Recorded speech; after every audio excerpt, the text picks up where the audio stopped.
Starting recording. All right. Good evening. Welcome to Fantastic Dimensions. This is part 2 of the Icarus project from the Worlds of Cthulhu magazine, issue number 2, if I recall correctly. So, just get the housekeeping out of the way. If you're new to the channel, please click on the subscribe button down below, and you can see future games that are uploaded to this channel. If you like the content that you see here or are a fan of the channel, please make sure to hit the like button. And lastly, if you'd be interested in helping to support the channel so that I can continue streaming quality content and improving the videos that I do present here, please feel free to check out the Patreon link in the description below. I'm sorry. And if you're interested in supporting me, please do so. Now, back to the Icarus project. So, when we left off, you guys were in the main or primary pile, moving into module 5 from the concourse from module 3. This little image here I've just put up on my little display screen there is just kind of a graphic to represent a bit of what you see as you enter the primary pile. And I will reread the description of such just as well. So we are going to here. Now, so this is the drive module, or module 5. It's illuminated in a dim twilight in an apparent energy saving mode. Sensor activated lighting units also illuminate the small area in which your characters are situated as you enter. And I will now switch over to a map display for you for the moment. There you go. You are on level 1 because that's where the concourses are. Level 2 is the lower level. And so as the drive systems were subject to constant maintenance and overhaul, this module to a large extent lacks the wall and deck covering that you would have found in the previous module. There is no general alarm status currently in module 5, but isolated warning lamps do continue to blink. Now, as you're coming in from the concourse, who is assisting Cleo? Because she's very sick still. She's got hair falling out of her head in bloody clumps, and she hasn't vomited for several minutes, but she's still feeling quite weak and nauseous. I suspect that Dr. McLeod will overcome her personal distaste for this awful woman, but will maintain her Hippocratic oath, and so we'll be taking care of her. I was just going to say, how very Hippocratic of you. Very nice. Okay, so Dr. McLeod is assisting the rather ill Cleo. I would like you all to give me some listen rolls.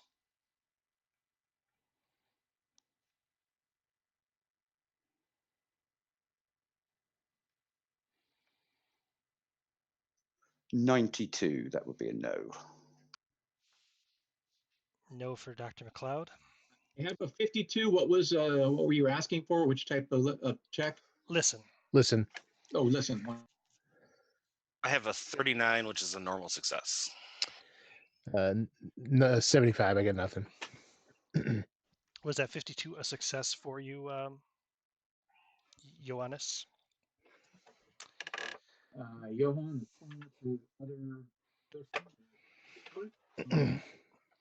Towards the microphone, please. Sorry? Success. Okay, your microphone's gone wonky again. But a success. Okay. So Johannes and Tom each had successes. So you will actually hear some small furtive sounds emanating from the maintenance shaft above you.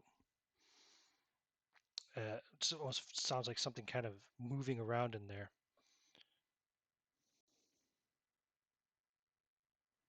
Probably below you. Sorry, below you. Yes, between levels 1 and 2. Apologies. Makes more sense. The walkway. Johannes, sorry, go ahead. No, Johannes was clearly hearing something else because he had a failure. Sorry, I looked at the wrong thing. Oh, Got okay, cool, no problem. So He- only he's hearing Tom picked up on noises. that sound. Yeah. All right. Exactly. So I make a shushing. Okay, so I go. Oh, sorry. I'm just Woo. Okay. Reset. Hey, everyone. Shh. I heard something moving. And you said there's a maintenance shaft. Yes. In the floor. Head over towards it and like shine a light in there. You look for a hatch. Yeah, try and look for a Sure, hatch. you can find one pretty quickly. The walkway, which is the kind of circular thing that goes around, and there's little paths off to the concourses as well. You can see a few individual working ramps and maintenance robots that stand around in the corridor, and there are cables hanging from the ceiling in a few places. Also, the bulkhead to your right, which is the bulkhead leading to Module 2, so it's Concourse 2.5 bulkhead, has Mhm. a flashing red light over it, and again the warning sign saying that what was exactly what the warning sign said before? Vacuum, basically a Mhm. vacuum warning. Yeah. Now you walk over to the maintenance hatch, which I'd say there's probably one between the concourse, the bulkhead, and the circular main walkway. You want to pop it open, or you just shine a light down in there? Shine a light first. Okay, so you shine your light down in there, and then you hear a sound as if something scurries away quickly, more towards the center of the module. You hear it briefly, and Shit. then you hear nothing. There's definitely something in there. Can you Great. define something? Now, Something's. oh, sorry, go ahead. I was gonna say, how big is it? So this is like you said, a maintenance shaft, so it's big enough for a person to crawl in, or Yeah, Jeffrey? it's like a crawl space, yeah. Well, small enough to fit inside one of these. So anything man size and smaller. Oh, that was It helpful. did sound like it moved pretty fast, so you're going to probably assume smaller. It would Right. be hard for you to crawl that fast in that maintenance shaft. True. Well, Now this place has all those globules floating around, Yes. So the I main think reactor room, right? reactor room 1, the primary pile, covers the Yep. entire internal area of both levels. I believe that's represented by the map. Yes, it is. Okay, cool. Yeah. And it can be entered from both levels 1 and 2, which are currently on level 1, the upper level. There are thick bulkheads painted with black and yellow stripes, and the warning text, Reactor Room 1 Primary Pile Danger Zone. So I'll just do this. And you go back to the image. Stairs and elevators connect the levels within the enormous hall, and in the center of the reactor room, the enormous reactor pile reaches up towards the ceiling, which you can see in the image presented. Yeah. This contains the fusion blocks and is the heart of the drive of the Icarus. You would particularly be aware of this, Ioannis, since you are the technician present. Lieutenant Johannes Mueller, EST, Master EST. Yes. Yes, my friend. Hello, my friend. Around it, there are close to 100 of these globule things slowly circulating. And if you need a description of those again, Yeah. I will find Sanchez, it for you. There it is. Must keep a close eye on those. Yeah, they look like negatives. The shifting, Yeah. permutating colors of the iridescent surfaces seem somehow wrong. Your eye constantly attempts to rectify the impression and fails, leading to a feeling of dizziness if you look at it for any one of them for a long period of time. They do glow, but they don't emit light, but rather darkness. There's a tiny point that shines with darkness within each one, and just as a rotating bullseye lantern sends out a moving ray of light, each of these floating blisters emits a searching conical beam of total darkness instead. The edges of these rays of darkness are just as diffuse as normal beams of light and are seen most clearly in dusty atmospheres. Their form slowly shifts and changes, somewhat like the wax globules inside a warmed up lava lamp. And no obstacle, such as those bulkheads, for example, seems to halt their aimless migrations through the ship. They simply drift through all walls and furnishings. At irregular intervals, they give off a very high-pitched, hardly audible tone, slightly similar to the beating of a triangle. Any definitive rhythm is hard to discern, particularly as different blisters seem to follow different tempos. Now, if anybody pulls up their, what were those devices called again that you carry? You should have it written maybe on your character sheet. Maybe? No? I don't think so. There was a term for them. I'm just trying to remember. They're like tricorders, but of Yeah, course, it gives a different name. Multifunction scanners. Your Scanner. MFSs. So if any of you checks the readings with your MFS, you will see that they are also slightly radioactive. And Cleo will kind of shudder and gesture weakly towards one of them and say, "There's a bunch of those things in the next concourse." And she gestures towards concourse. I think it's 4.5. She says, "There's lots more of them in there, and I tried to rush through, and I touched some of them, and that's what made me sick." And then she vomits violently on Dr. McLeod's shoes. Lieutenant Johannes Mueller, hello, my friend. I would like to say the protocol is to not touch those things. Yes.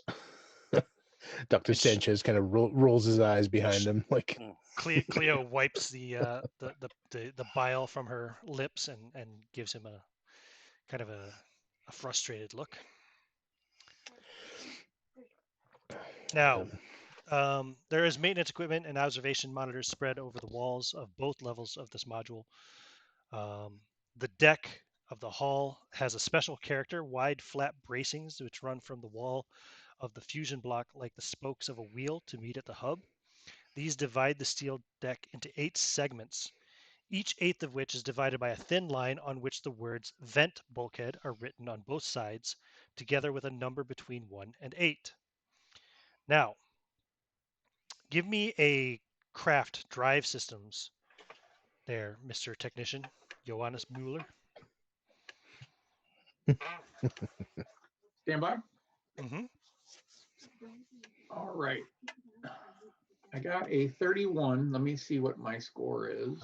Okay.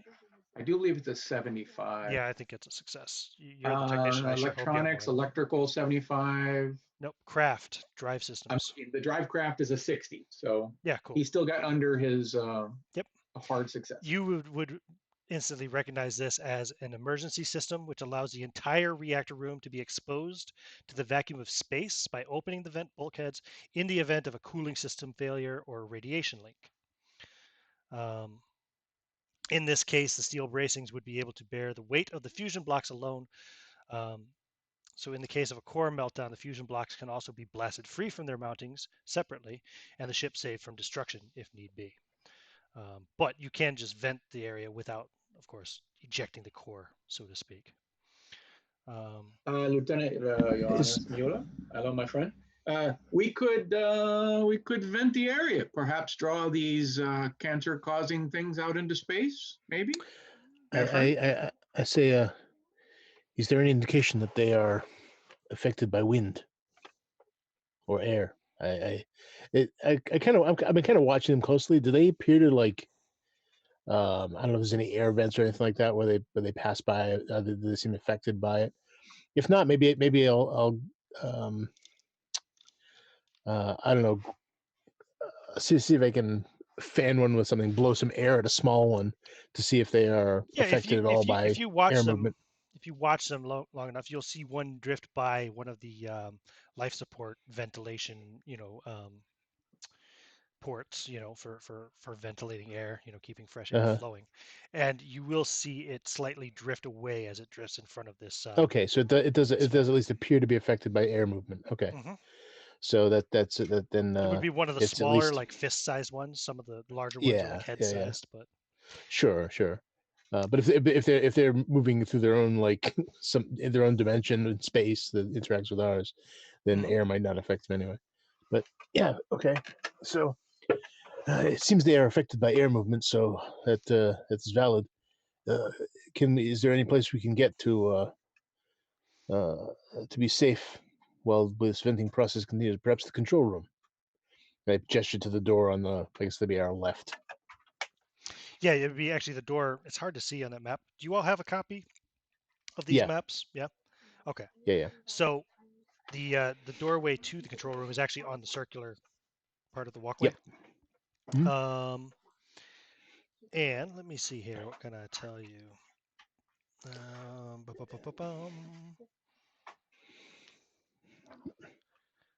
I'm just looking for safe places from ventilation.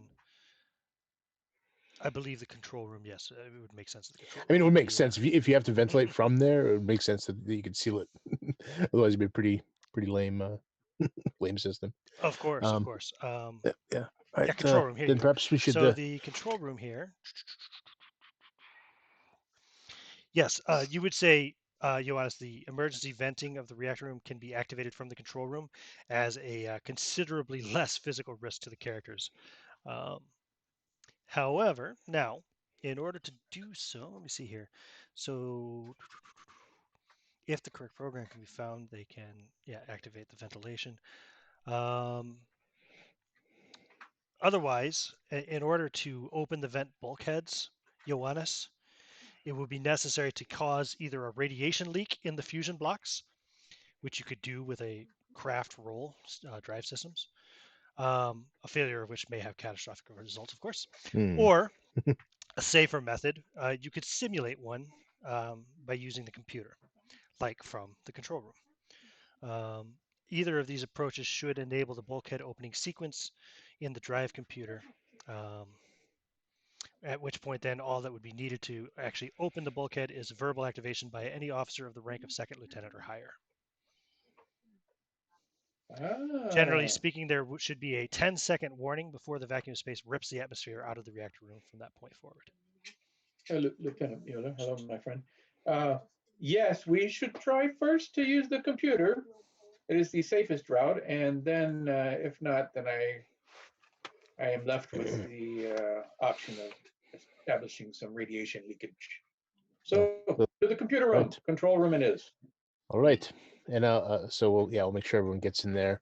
We'll check. We'll kind of take a look in first, make sure there's not like it's not packed with globules floating around in there.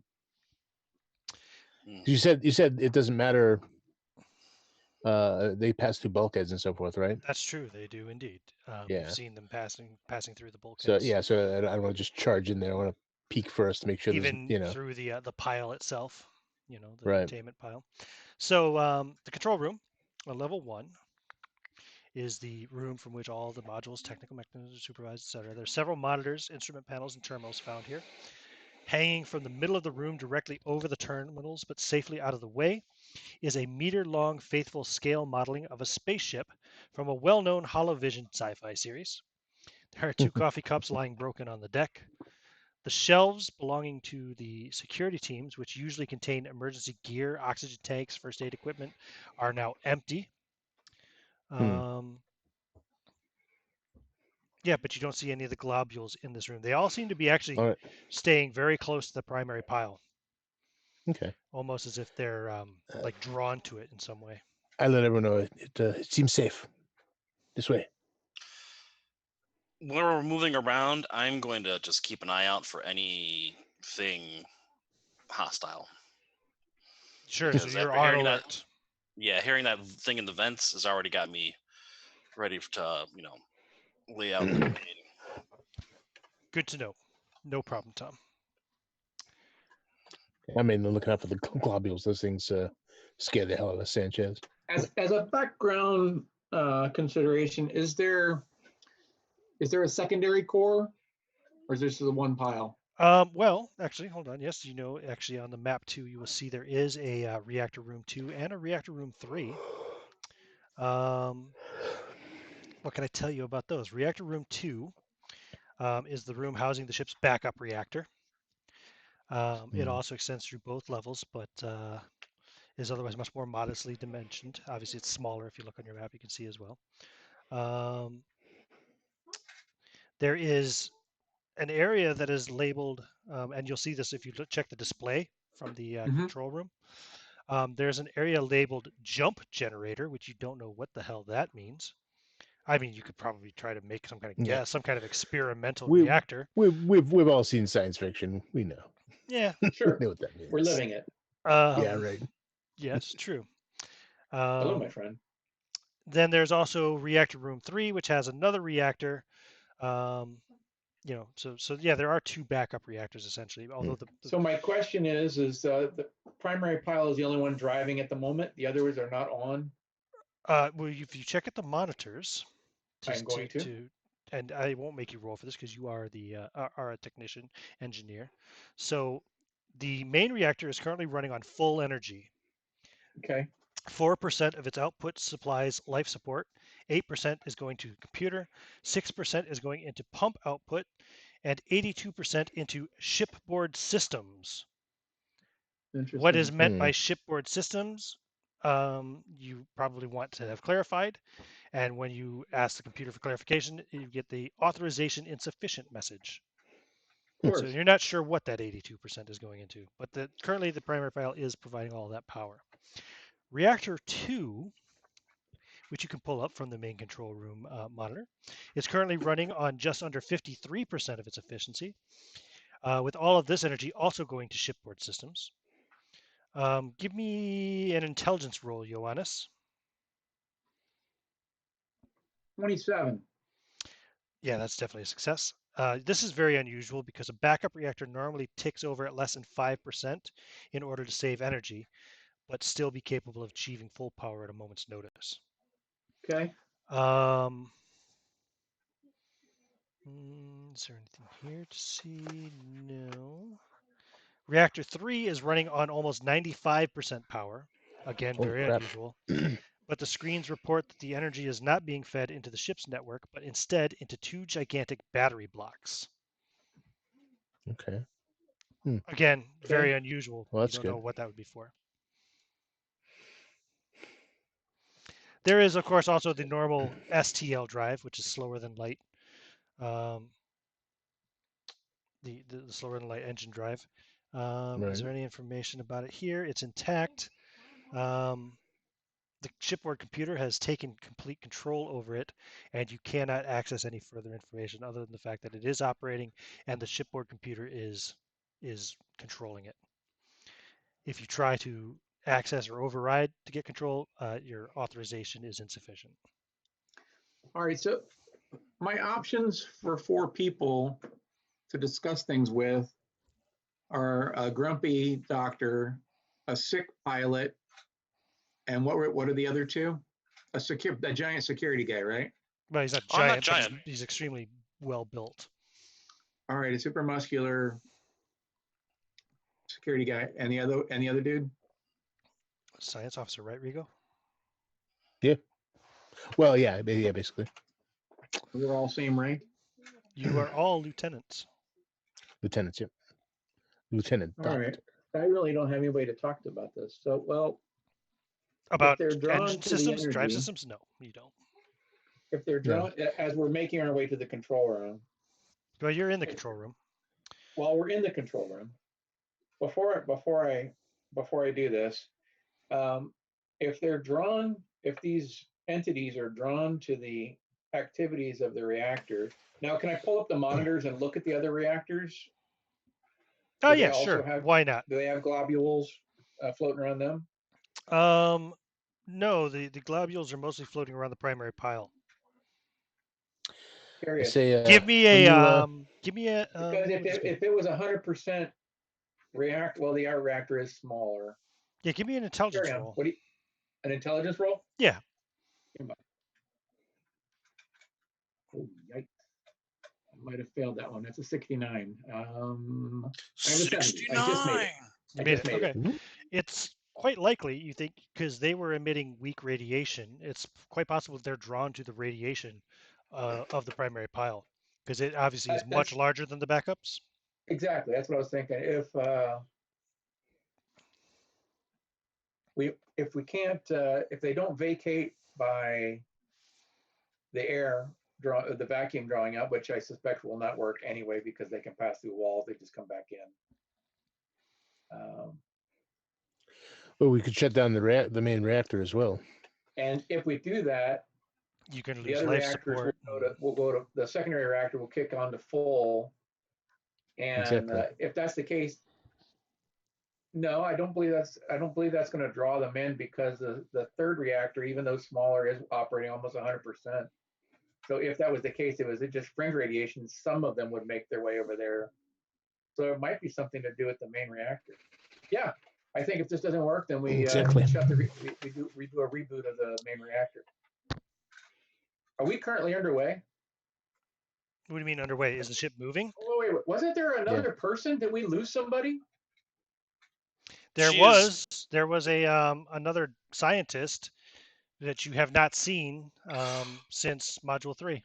Oh God, I forgot about that guy again. If you all have finished, if you have finished chasing and abusing and brutalizing me, and I can get on with my job, why don't you go find that other person? What was his name again? Hold on a second. I'm just flipping between While various they're pages. contemplating that, he's going to call up the areas that he had been in with the monitors and see if he can find them. He's got an 80 with computers. It shouldn't be a big deal. The doctor's name was Sergey Antonovich. Computer, locate Dr. Sergey Antonovich. He was, let me see here. He was a professor of biology. That's what he was. So you ask the computer to locate Sergey Antonovich, and the computer will say, one moment, let me just find him here. Life Signal 6, Module 4, Level 2, Hangar Deck. Whoa. Wait a minute. How did he get to 4? Is that going to be affected if I vent the reactor? No, that's a different module altogether. Yeah, it's a Just different making module. sure. Yeah. We're in 5 right now. How did he get to 4 without passing through here? Well, Processing we have a communication system request. on here. Why don't you talk to him? Hello, my friend. System analysis program initiated. Time to completion of system analysis program, 346 seconds. Okay. Open up a comms channel and talk to him. We might have to wait until computer finishes whatever the heck it thinks it's doing right now. Would you like some music? Oh, God. No. No. No music. Time to completion of system analysis program, 296 seconds. Oh, dear God. In the meantime, I imagine there's a couple preamble steps to venting the air, the atmosphere. Well, give me a computer use roll to see if you can do it without simulating some kind of an emergency. All right, stand by. I have a pretty good computer use. So I will assist him. Okay, Ooh, you can roll with a advantage die? bonus die. Yes. Okay, let me do. I have a 70, so. Yeah, I got an 80. Let me do my my 10s first. He is a good technician. I have a 4 and a 70, so I have a 41. I got a 41 and I have an 80. Ooh, spend the luck. Oh, you don't have any luck. That's right. Yeah, no, you're 1 point of luck. I can make it a hard success. No, there's no need for that. Don't worry. Thanks. Save Yeah, your, but save your luck. wouldn't it be cool if you did? Well, if you want to waste the luck, go for it. I certainly won't stop you from throwing your luck away. Because Lord knows in this game we're not about wasting luck points, right? Yeah, right. You guys wasted enough of them during your Benny Hill foot chase in the first session. So yes, you do find the correct program. So you will be able to activate the emergency venting of the reactor room. Basically, all you have to do now at this stage is give it voice activation, and any one of you 5 are ranked high enough to do so. I suspect that we may be locked out of this based on what I've seen already. But if you're ready, I'm ready. Vent the atmosphere. God knows I don't want you to shoot me in the arm again. I haven't shot anybody. No. Rigo stabbed him with a. He was needle. talking to me. Oh. Yeah, this when this son of a bitch tried to seal us up in the room and save his own skin. Coward. Did I say that out loud? 3, 2, 1. Vent atmosphere. Okay, so it starts the 10-second countdown as the room is sealed for the decrease before the decrease of pressure.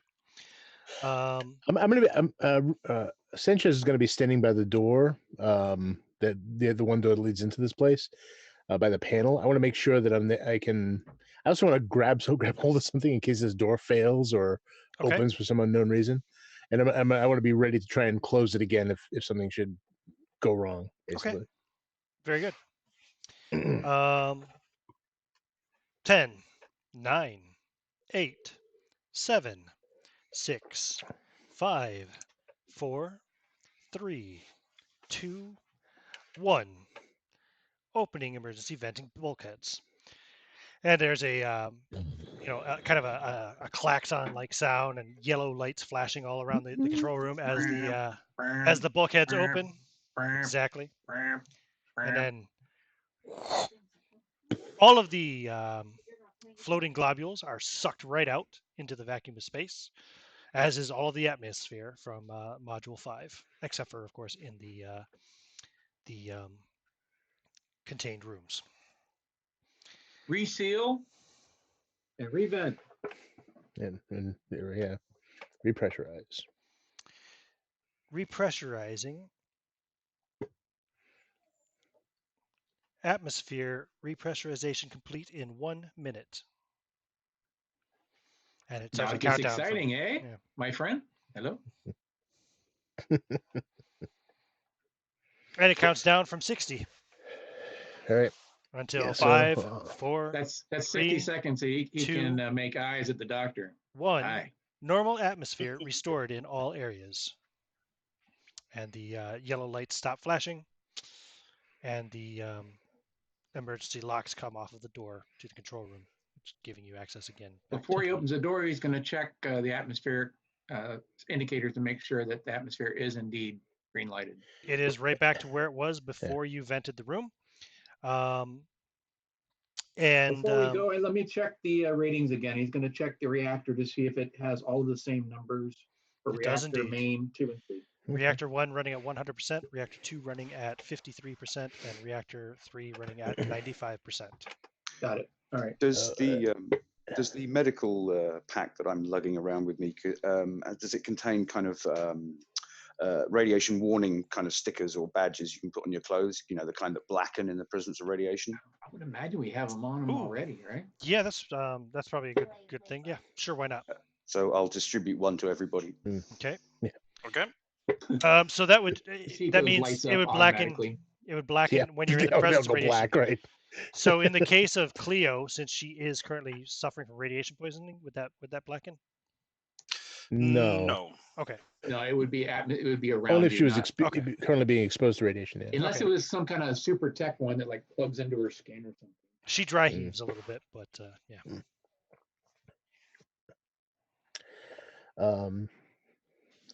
Johannes finds it so adorable. The primary pile now minus globules. Yeah. I say, Johannes, what's the minimum power we would need to maintain life support in this place? With everyone in chambers? Well, I mean, in the station, just say heat, light, air filtration, that sort of thing. I believe that question is moot because the systems are not operating under normal conditions. That said, a very small percentage normally, but there's things that are underway here that defy explanation at this point. Johannes, hi. Go ahead and give me another knowledge roll. So this would be education. Stand The first one I had to roll should have been education too, but I said intelligence instead. That's fine. Intelligence for idea, education's for knowledge. I have a 68, and his education is an 80. Okay.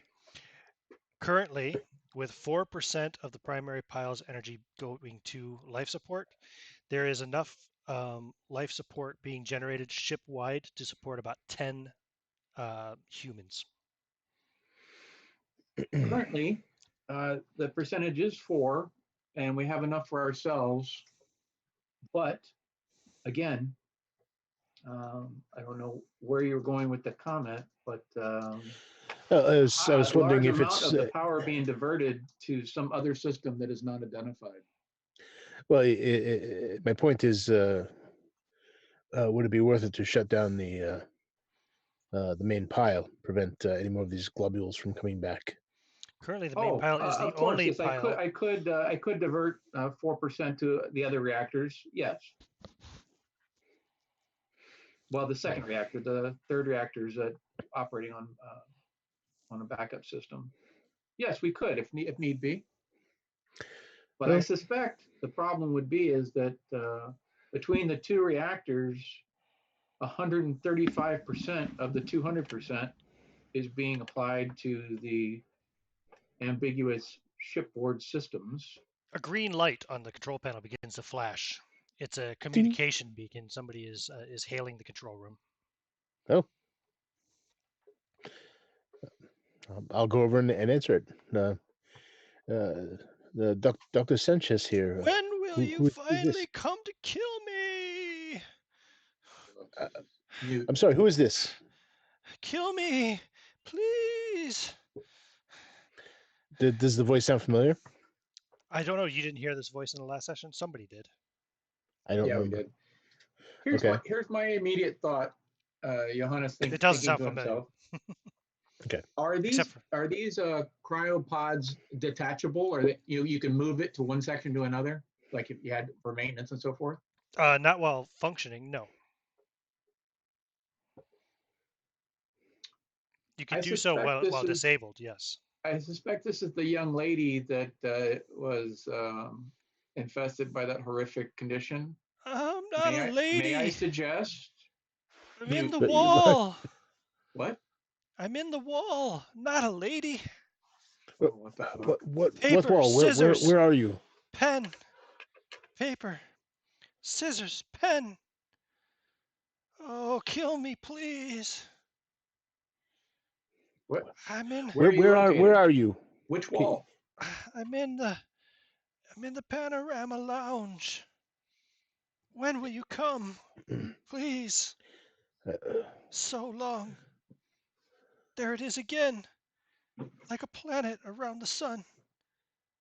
Like a satellite. So many times. What is your name? Scissors, pen, paper, scissors, pen, paper, scissors, pen. What paper, is your name? Scissors, pen, paper, scissors, pen. I turn it off. Okay. Well, then the green light starts flashing again. Where is this? Where is this Panorama Lounge? Sorry? Like a location identifier? He said Panorama Lounge. Oh, you say where is the Panorama Lounge? Yeah. No.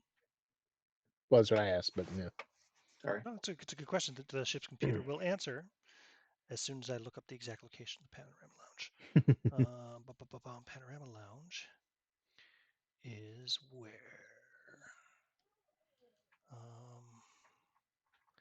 No, I went too far, didn't I? Or did I? No, I think it's here. Wait, there's a map. No, it's not there. I did go too far, so it must be in this one. Yes. Panorama Lounge is located in Module 2, Level 1.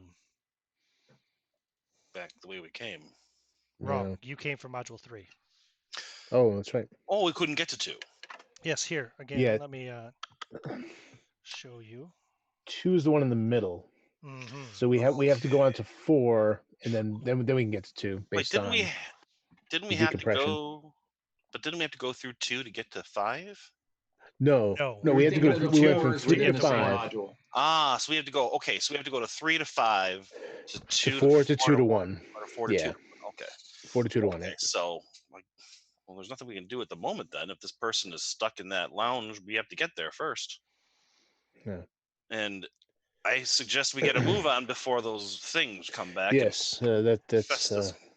Well, as you say that, you will see that sense. some are beginning to slip already through the bulkhead wall from Concourse 4.5. Let's go. Oh, they're coming from the concourse. They're coming from concourse 4.5, correct. The concourse which And they're leads heading to straight for the pile. Yes, Yeah. there's some of them drifting in now. Now, I'm going to That's- check the schematics, and I would probably already know this. Can I vent that corridor by itself? No. In order to vent that corridor, you would need to open the bulkhead, which leads to concourse 4.5, and re-vent the primary pile. You'd have to basically keep the bulkhead open, lock the bulkhead open. Well, now that we know that they can be vented, Mm-hmm. may I suggest that we open the hatch there and then re-vent and draw them out from the corridor? Yes, that's a good idea. Do we have the resources to keep losing that air? Processing Of course. request. Authorization insufficient. Son of a bitch. He's going to try to Assuming we're bypass it talking with to his it now. computer. You're gonna try what? He's going to try to bypass it with his computer roll. What are you gonna try to bypass? Sorry, what are you trying to do? Sorry, say again. The Determine if we have the authorization. oxygen to mess with that again. Oh, yeah, you do. I mean, the life support system is still functioning. It just takes a minute for it to rebalance the atmosphere after the. It's not a decompression. finite thing. It makes its own. I have an oxygen generator. Oh, okay. Because I know we just blew a whole bunch of oxygen into atmosphere Yeah. into space. Give me an idea roll, Yeah. John. Idea roll. Intelligence, basically. Yeah. 37. I'm sure Since it's a you are success. sitting here, yes, definitely. Since you're sitting here at the in the control room, at the monitor screens, you can also check the data. Although you can't access control of the STL drive, you can find the launch records. Yeah, I did want to know if we were removing, because if the thing's got jettisoned So- into space, I want. The STL drive has been used on a number of occasions over the last 50 years to stabilize the position of the ship. However, the last real major work carried out exactly 438,288 hours ago when the Icarus originally moved into position of the current jump window and accelerated to the necessary speed for the jump generator to become active, which you can read was just under the speed of light. But that happened 438,288 So hours. currently we're in a stable position. We're not moving. Well, yeah, Right. occasionally the STL drive will fire up just to adjust and maintain the ship All right. on its current So if we're course. not moving, mates, then these things are going to creep back onto the ship. Yeah. Yeah. Let's get out of here before. Let's vent that. Let's vent that out of the corridor and get out of here. I'm going to try to bypass the authorization to allow me to vent both. What do you mean to vent both? To I lock, asked if- to lock, I basically asked lock if the I door. could- Oh, you mean both to things. open the bulkhead and lock it open? Yeah. Gotcha. Sorry. I say they don't have a venting bulkhead in the concourse, but let's see here. So, where is it here? Oh, yes, okay. In order to open the vent bulkheads, yeah, we already went over that. Oh, yes, here's what I'm looking for. The connecting concourse.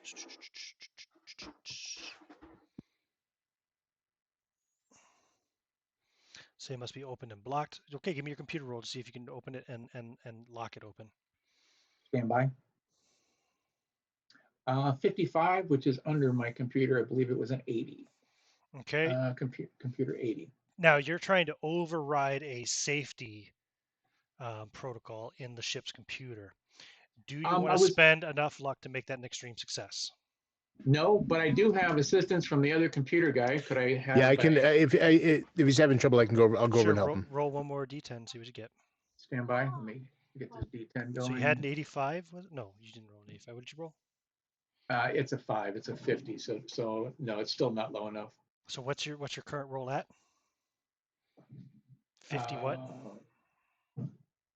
Stand by. 35, wasn't it? Yeah, It's 55 or 35. 35. So you have a 35 under 80. And the computer roll at 40 is a hard. Right. Yeah. Oh no, you had a 45 because you didn't have a hard success before, right? So you had a 45.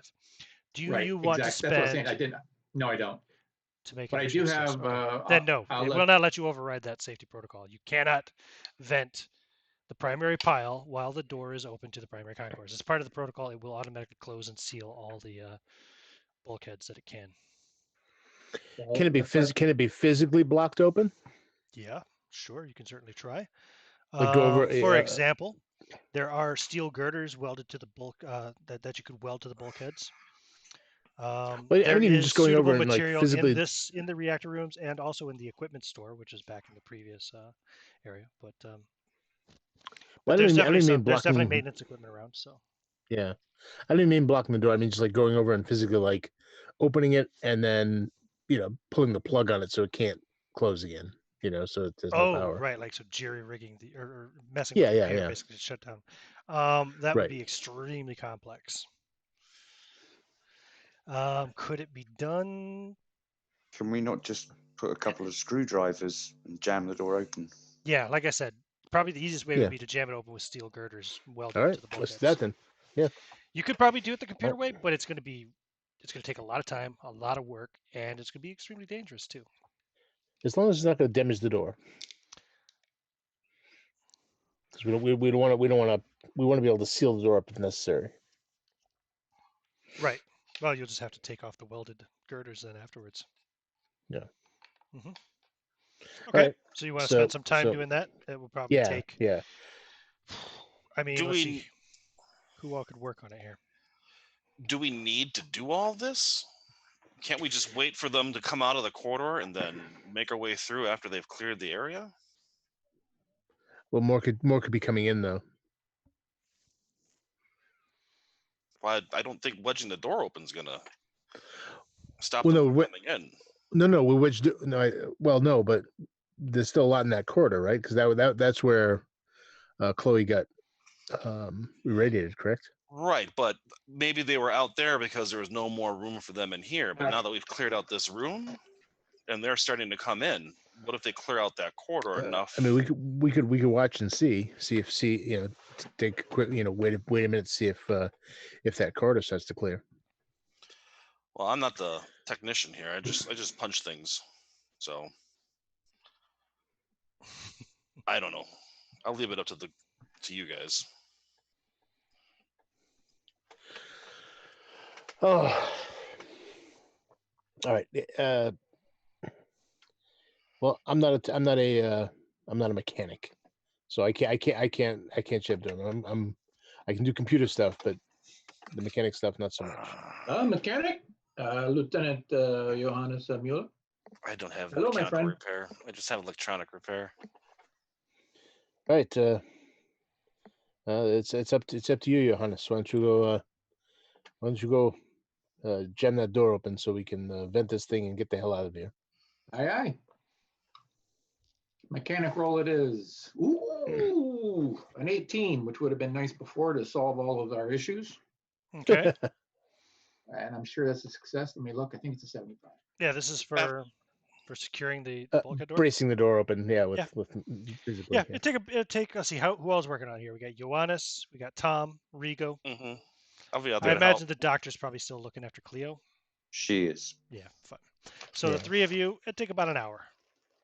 Okay, yeah, I definitely don't want to leave anyone alone out in the open with whatever it is running around, out of herd running around. And the globules will float around. As you first open that bulkhead, the few closest to it will start to kind of float towards the primary pile. But after a few of them float in, you can still see. It looks like there's hundreds or thousands of them even in that concourse that you can see. Bulk of them still stay in there. Okay. After a few pass by, it's pretty safe for you to continue on with like propping up the steel girders, welding them in place. Now these globules seem in no way to react to us, like move toward us, away from us. Now, let's see. You also have to. Sorry, 1 second. Just something else I just remembered.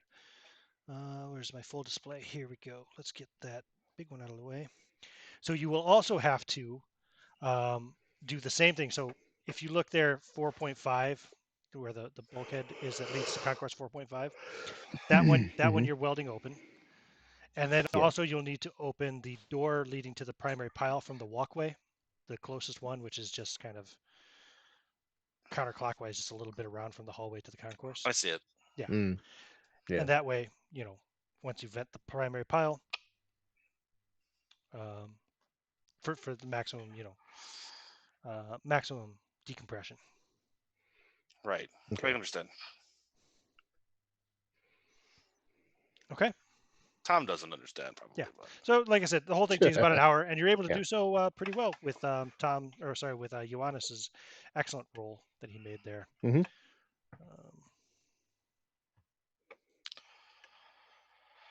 All right. So we go back to the vent procedure, which we should have done by now. Yeah. We've done Okay. it So once. you all go back to the control room. Yeah. And you activate the same way as before. Same Indeed. procedure. I'll still be by the door right. just in case. Again, it And counts down we'll from count it down. yeah, it Yep. counts down from 10 again, and then it vents the primary pile again, sucking out all of the globules, even from the concourse itself, pulls them all straight. You know, so you see like thousands of them come pouring through and through that space into the primary pile, and then out into the vacuum space. And then Creepy. you press the button to once you're see any more globules flying out, you press the button to recompress the area, and it starts at 60-second countdown till atmosphere is once again achieved. right. Lieutenant Johannes Mueller, hello, my friend. A thought. Science fiction, go with it. There are thousands of globules, and there were thousands of people on board the ship. No, there were not thousands of people aboard the ship. There were not. I thought there were thousands and thousands of cryo tubes. No, there was a few hundred maybe. Okay, very good. All right, never mind. Carry on. Sorry, I'm still a little woozy from being chased and shot up with medicine. Apparently. That's a Hello, my terrifying thought, though. Indeed. Yes. There were 200. There were 200 of the cryo tubes. Very good. We should move immediately before any of these things decide to return. Indeed. So yeah, we'll grab all our stuff and we'll head over to that thing. We should. How Before long we would it leave, take? are we able to secure anything in the medical area? Could we get like a wheelchair or something to push the pilot around with? Oh, that's a good idea. I was figuring that Lieutenant Hatsuko would be able to carry her. Yeah, he could do so pretty easily, I would say. She's not that big. Oh, me? Yeah. Yeah. Oh gosh, yeah. Yeah. I could easily carry her, You but can carry I her with also might need to fight. So well, you can drop her. I have no problem with you dropping her at that's all. true. I could just drop her. Oh, that's what'll happen then. If I have to fight, then I'll just have to drop her. All right, I'll carry her. Just try to drop her on her ass so she doesn't get hurt too much. Right. Very Absolutely. good. Okay. Yeah, I'll carry her. So you Not a start problem. moving through to module number 4. Yeah. Let's take a quick bio break. If everybody needs to use the toilet real quick, it might only take a minute or something, but I'm just gonna change up my maps. Okay. All right. So in order to do so, I will go here. So that was 5.1. Let's change that to 4.1. Gonna pop it to we'll be right back. Use your Nope. fancy dancy. No, because if I do, I can't change the stuff on the screen. Oh. There we go. Technical limitations, folks. It's not a full bio break. It's just a quick break while I adjust Right. my maps. Well, I adjust myself. I'll be faster than I was going to be. Okay. Module 2. Oops. Oh no, display 2. That's the one. Oh, I moved the wrong one. Just move it over there. Cool. All right, yeah, that's module 4. And I'll send those through to you guys as well. Also, I'll go to my full display and do the same here. That's going to be 4.2. Okay. And this one here is going to be 4.1. Okay.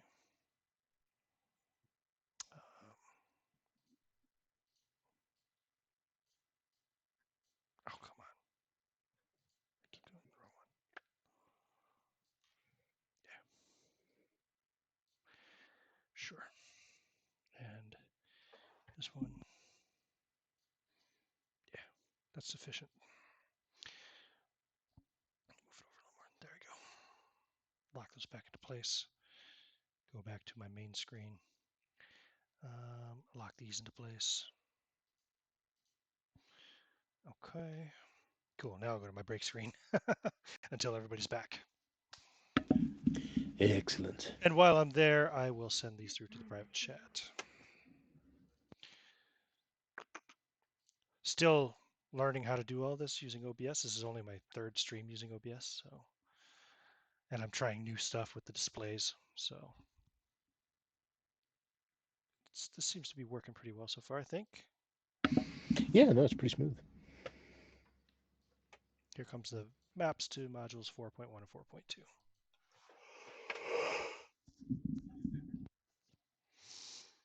Boom.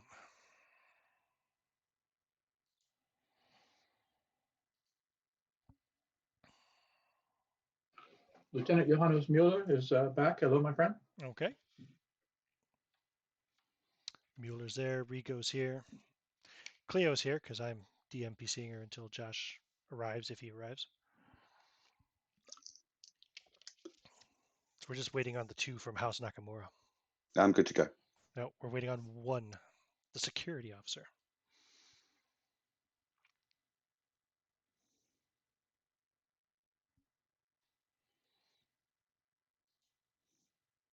I guess this would be a good opportunity for me to pull up module 4.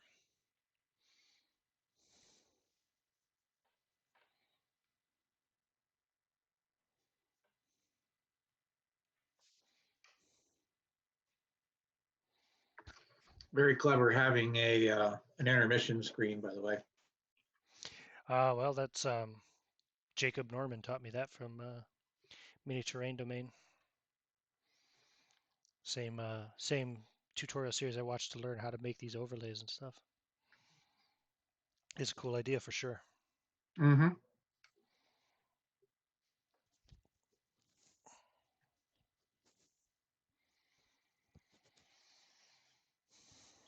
And Cool back. font. All right, Excellent. everybody's back. So there I've put up the maps for Module 4, Level 1, and Level 2. Now, as you enter in from the Concourse 4.5 and the bulkhead closes behind you, did you remove the steel girders as well to leave that pried open? I think that was the or- plan because we wanted to be able to close it up behind us. How would that have how long would that have taken? Probably not as long as it took you to put them up. So maybe Right. another half an hour. Okay, yeah. I mean, I think, unless anyone has any objections, I think it would make sense to be able to close up the door behind us in case we need to vent something else. Okay. Yeah, we know those doors are airtight already, so Yeah. Right. not a bad idea to keep as much airtight integrity on a ship in the middle of vacuum as possible. Good. Or if there was indeed something climbing in those vents, maybe it won't come through this way. Are we currently in Module 4? You are now entering Module 4. Yeah. So this is the ship's module. Si, senor. It contains all the mechanisms necessary for activities of the ship, which are not part of the drive or life support systems. In addition to the hangar deck and sensor banks. So the moment you enter from Concourse 4.5 and the bulkhead kind of closes behind you, sealing off the concourse, the shipboard computer announces a short ignition of the STL drive is about to take place to correct course. And immediately after saying so, a powerful shudder jerks through the ship as you quickly realize, Mueller, that the inertia absorption fields are apparently out of commission. So I need you all to roll dexterity rolls. A penalty die nice. for our good doctor since she... Oh, wait, no. Actually, sorry, Tom is carrying Cleo, right? Indeed. Yeah. A penalty Yes, die. A penalty die for Tom, since he's carrying fun. Cleo. Sorry. but well, I am also carrying the bulk of the medical equipment as well, which is presumably pretty weighty. Okay, and you're not willing to drop that in order to balance yourself? Do I get enough notice to do so? Yeah, I'd say so. Yeah. As the ship starts to judder, I mean, Is it just takes an instant to let go and to put your hand on a It's wall. not a dodge. This is just a dexterity. Yeah, Yeah, just dexterity. Oh, okay. Easily makes it. Okay. Let's see here. I do not make it. I got a 92, and my dex is 80. I'm pretty dexterous. but not Okay, today. you go tumbling across into the circular corridor and up against the wall. As I you made do it. I so, got you see a silvery cloud, Whoa. approximately like the size of a human torso, fly Mm-hmm. through the air over your head, heading kind of like northwards if we're considering these, you know, Yeah.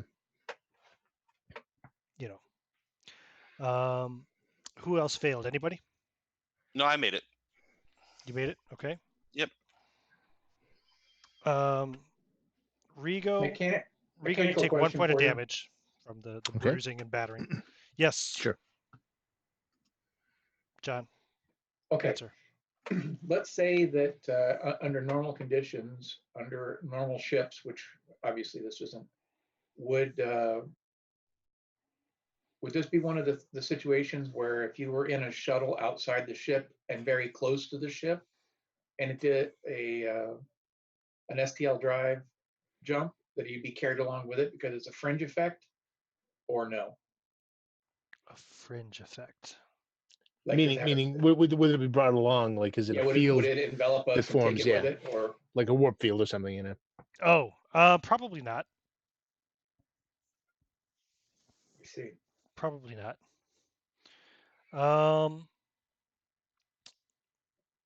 But that And said, the ships that are in the hangar bay, are they strictly short range shuttles? no, we'll get to those in a second. Yep, those are down on level 2. You're currently on level 1.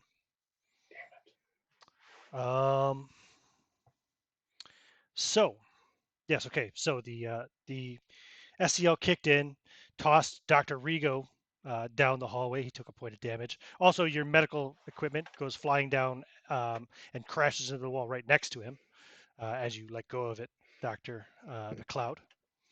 You made your dexterity roll, though, correct? And so did I Tom? did hard success. Good. Yeah. So you guys managed to grab onto something and not go tumbling like poor Rigo. And the silvery cloud, which was hurled through the air, um, quickly starts swarming back in your direction, Rigo. I'm gonna scramble to get down the corridor toward my companions. Mm-hmm. Get away from this cloud. Mm-hmm. I Okay. stay low though. If it Yep. looks like it's moving high, then I'm gonna Nope. kind of either stay low or Yeah, crouch or crawl. it's kind of high, like maybe about Yeah. shoulder level to you if you were standing up, which you're not currently. Okay. So Yeah. So I'll kind of crouch run away from that. yeah, it goes right by you and continues on around the core, south, if you will, around the circular walkway and disappears from sight. Do I have any notion what that is? Like other than a silver cloud? Is it something I might know about or? I think we rolled for this, didn't we, in the last session? Did we? Remember? I Did we seem to see a recall silver doing cloud that. before? Well, you saw maybe not a full cloud. You've seen the Oh, silvery right. moving under the skin of the woman. That's right. Yeah. chamber. It was the nanites. Yeah. Yeah. See, I thought you knew what it was. Yeah, the nanites. Yeah. Okay. I guess I could have just not been a dick and just told you it's nanites, but That's fine. That's fine. So,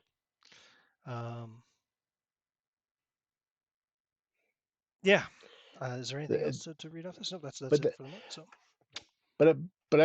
I can guess that's probably not typical of nanite behavior. you don't really have any experience with nanites. Okay. Like you know them only as an experimental science. You've never seen them in operation. Oh, okay. Before. So they're not commonplace in our No. world. Okay. Cool. I say, hey, what's up with those freaking nanites? There's a cloud of them flying in the corridor up ahead.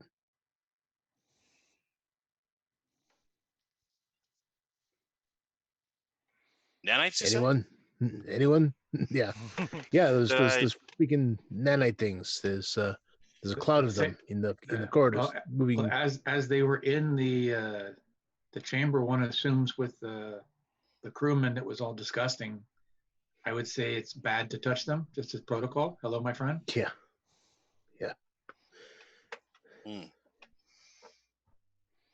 The ship will say, or sorry, the ship, the computer, which is the ship essentially, says Yeah. nanites are part of the maintenance system of the organic outer hull of the Icarus. Organic outer hull. Yeah, that's not normal. One feels as if we're in a Leviathan. Hmm. You know, Jonah and the whale. Hello, my friend. Yeah.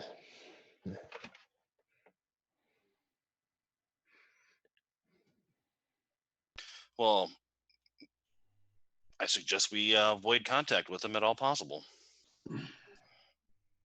And clench my fist. Give me a listen roll, Now, okay. Tom. Er-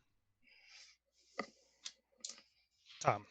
48. That is a regular success, I think. Again, you think you hear a Yes. quick muffled like thump from the what do you call it, the maintenance corridor, the Jeffries tube or whatever you want to call it, below. Maintenance Well, shaft. I think whatever I heard earlier has followed us into this corridor, or there's more than one of them.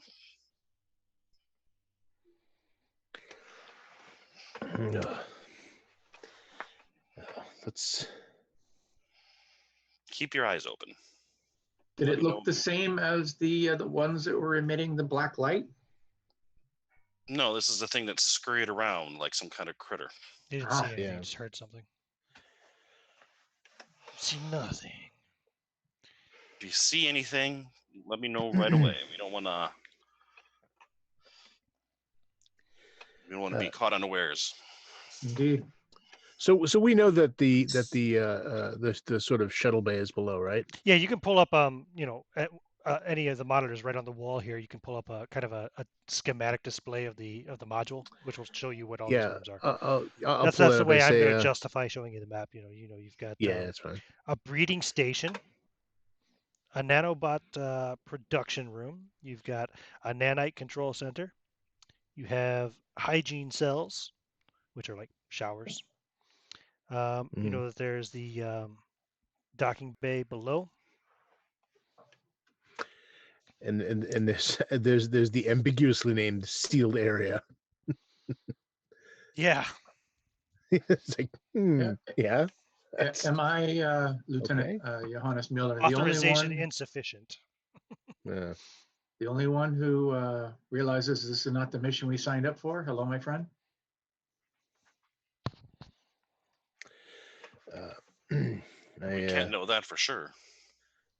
I am the ship's engineer, and I have not heard of any of this. Yes, it's why wouldn't we have not been informed? I don't think they ever expected us to wake up. At least not for this voyage. Well, one way or another, we need to try and get out of here. Those shuttles below, they are they? Could they function as lifeboats? Do they have? That's I was wondering if there are maintenance shuttles or atmospheric shuttles or what? Or in a pinch, could we move hibernation chambers into them and hook them up to the power systems?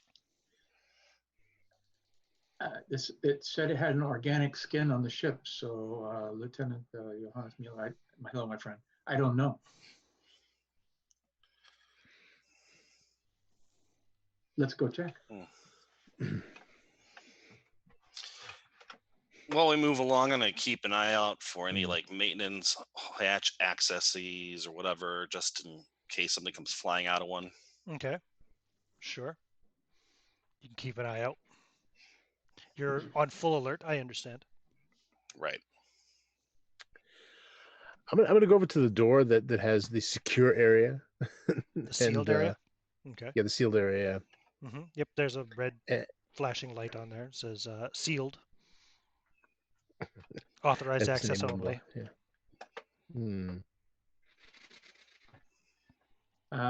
Just to remind you of the chamber that was full of horror. This is a much larger chamber. Just saying. Small chamber, small horror, large chamber. Already knowing the answer I'll receive, I ask anyway. Computer, what is beyond this door? Processing request. Authorization insufficient. How can I get sufficient authorization? Processing A request. higher ranking person or a sufficiently designated person, or try to bypass it. Processing request. Well, I want this thing to tell Oh, me. I just had a thought. System analysis program Yeah. initiated. Time to completion 346 seconds. Damn it. I think I have an idea how if we may be able to get, or at least someone can get proper authorization. Mm-hmm. But the computer's in the middle of its staying system analysis thing again. Computer, What do you have in mind? I'm just going to give it a shot and see what happens. Okay. Computer, locate ship's captain. Time to completion of system analysis program 227 seconds. Oh, damn it. Okay, so what I'm thinking is we ask it to locate the captain. If it says unable to locate captain, I'll say, follow protocol for chain of command. Who is next in line for captain of the ship? Who's the ranking officer? Yeah. Who is ranking officer? Exactly. Eventually, it's gonna end up on one of us, because unless there's someone else on this ship who can be considered the ranking officer. Yeah. Well, it shouldn't take that long because it has already designated us by individual numbers 1, 2, 3, 4, 5, 6, 7, 8. So you just say amongst surviving life forms, who is. Blah, blah, blah. And while your logic holds, Johannes Mueller, hello, my friend. A janitor of a building would never become the CEO. None of us are a janitor, though. I understand, but we have been designated. Unless everyone else in the building was dead. It was still. He'd still be the janitor, just he'd be last man standing. So, and in a combat situation, which this may be considered, the last man standing would be the person with authority on the ship, especially if there's more than one crew member. Correct? Is this then the would ship they not be authorized? Is complete this the access? ship you agreed to sign up with? As far as I know, this is the ship we signed up with. This is not the ship I was assigned to. This is something completely different. Do you remember the name of the ship that you were assigned to? The ship itself, my friend.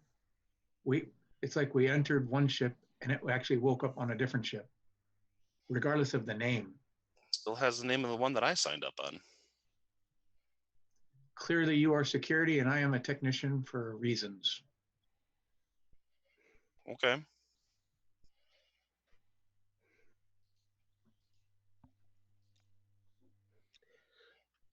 And the So ship we has wait finished, for the the ship ship has has an finished organics. its protocol. It's what do you call it? It's a system analysis program. System analysis program complete. Would you like some music? And no. Oh, Jesus. I gestured to Tom. Go ahead. Okay. Ship. Who is current captain? Authorization insufficient. Locate current captain. Command of the ship currently centralized in Esper Cathedral.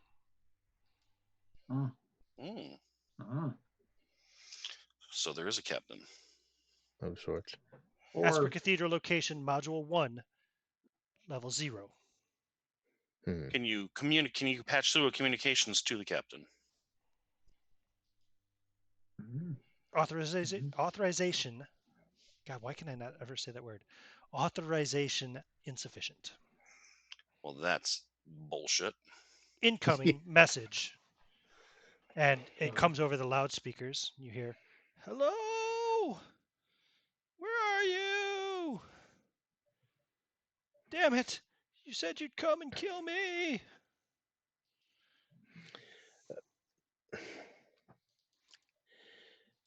Please. Please. I'm in the wall. Yes, Panorama Lounge. Paper. Scissors. Pen. Paper. We're trying to get to you. What is in the sealed section Paper. on level 1, Scissors. module 4? pen. Level 1, Module 4. What is in the secure area? I'm in the wall. You are a silly man. When will you finally come? Please, please, not again. Kill me. Kill me. Turn it off. Damn it. In loudspeakers. Computer turns it off. Yeah. Would you like some music? No. Fuck your music. No, I guess we should make our way towards Module 1 then. That would involve. Let's see, we'd have to cross over 2.4. Is that correct? Oh, hey, you know what If I though? remember correctly. We do also have that guy, that doctor, what's his face, who we last seen in the hangars here. Oh, I remembered him finally. hey, all right. Hmm. We don't know how we got here, but let's. Yeah. Do you want to okay. take one of the? Is there no? Yeah, there's one elevator there, isn't there? There's one lift. Yeah. Yep. You want to take All that right. down? Yes. Yeah. Okay. Let's so you go. can take that Let's down go. Let's go talk to him. to the entrance hall and then into the airlock, which leads to the docking area. Now, let me see here. Let me get to the right page. Flipping through pages of PDF. I wish I had this in print, but okay. Hangar deck. So first is, of course, the entrance hall, which is the interface between the spaceship and the outside world.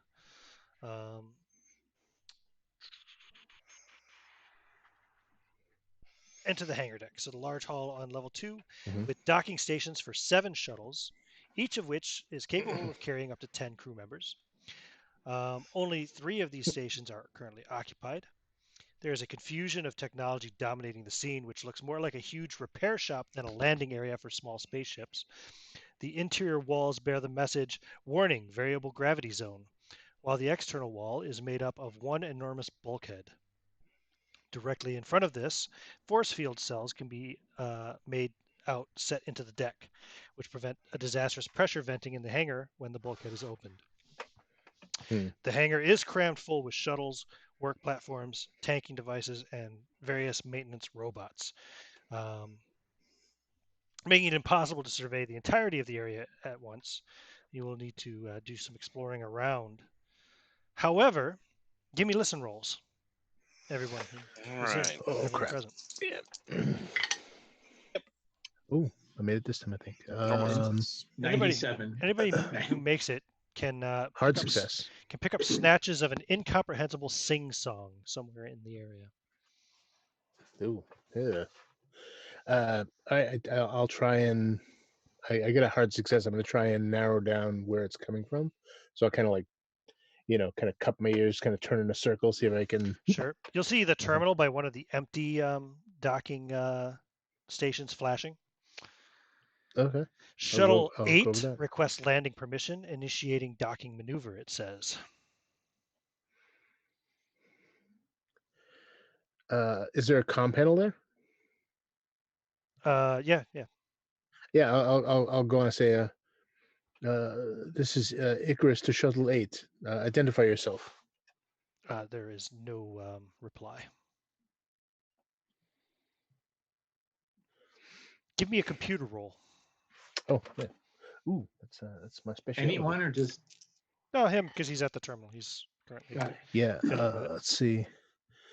38. That's just above a hard success. So it's a regular success. This message, Mhm. there's a timer attached to it. It's been going on for 50 years. Oh, okay. So never mind then. It's just constantly repeating. Shit. It seems to be like stuck almost in a loop, if you will.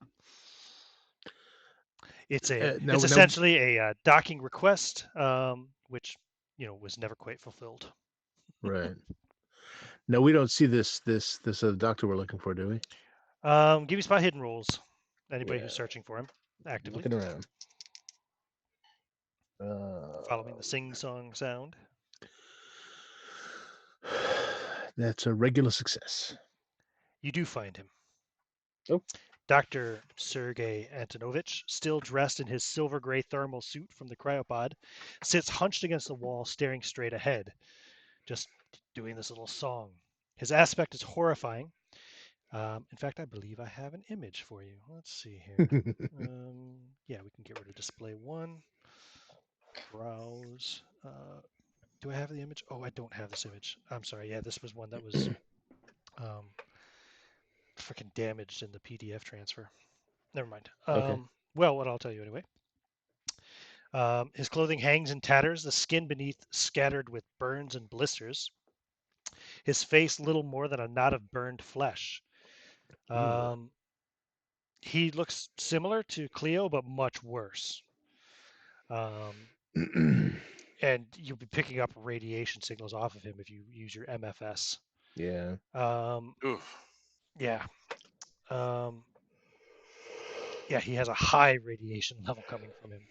He's sitting in a mixture of his own vomit, excrement, and blood, and he has used that to write something on the wall, which says, "What was so terribly torn asunder must put itself together again." What was torn asunder, so terribly torn, must reunite itself. The shuttle wasn't empty. No, no, no, it's coming. No, it's already here. You must destroy everything, the whole damn ship. Listen, me, you, it, us, everything. The ship. Do you feel it breathing? It must put itself back together again. Listen, so terribly torn. And he begins singing his song again. Doctor? Doctor? Yeah. Well, I probably would have been attending to the pilot and wouldn't have been actively searching for him. So yeah, you'll have to come and fetch me. Yeah. We'll get you. So yeah, maybe I don't think there's much we can do for him, but perhaps he just occasionally repeats it again. What was torn asunder, so terribly torn, must reunite itself. The shuttle wasn't empty. No, no, no. And he continues to repeat the same litany. Is this dead flesh, essentially? Is it what? Sorry? Is this guy dead flesh, essentially? Yeah, he has suffered lethal degrees of radiation poisoning. You're probably skeptical, or you probably don't even want to get too close to him, honestly. He's practically radiating radiation himself.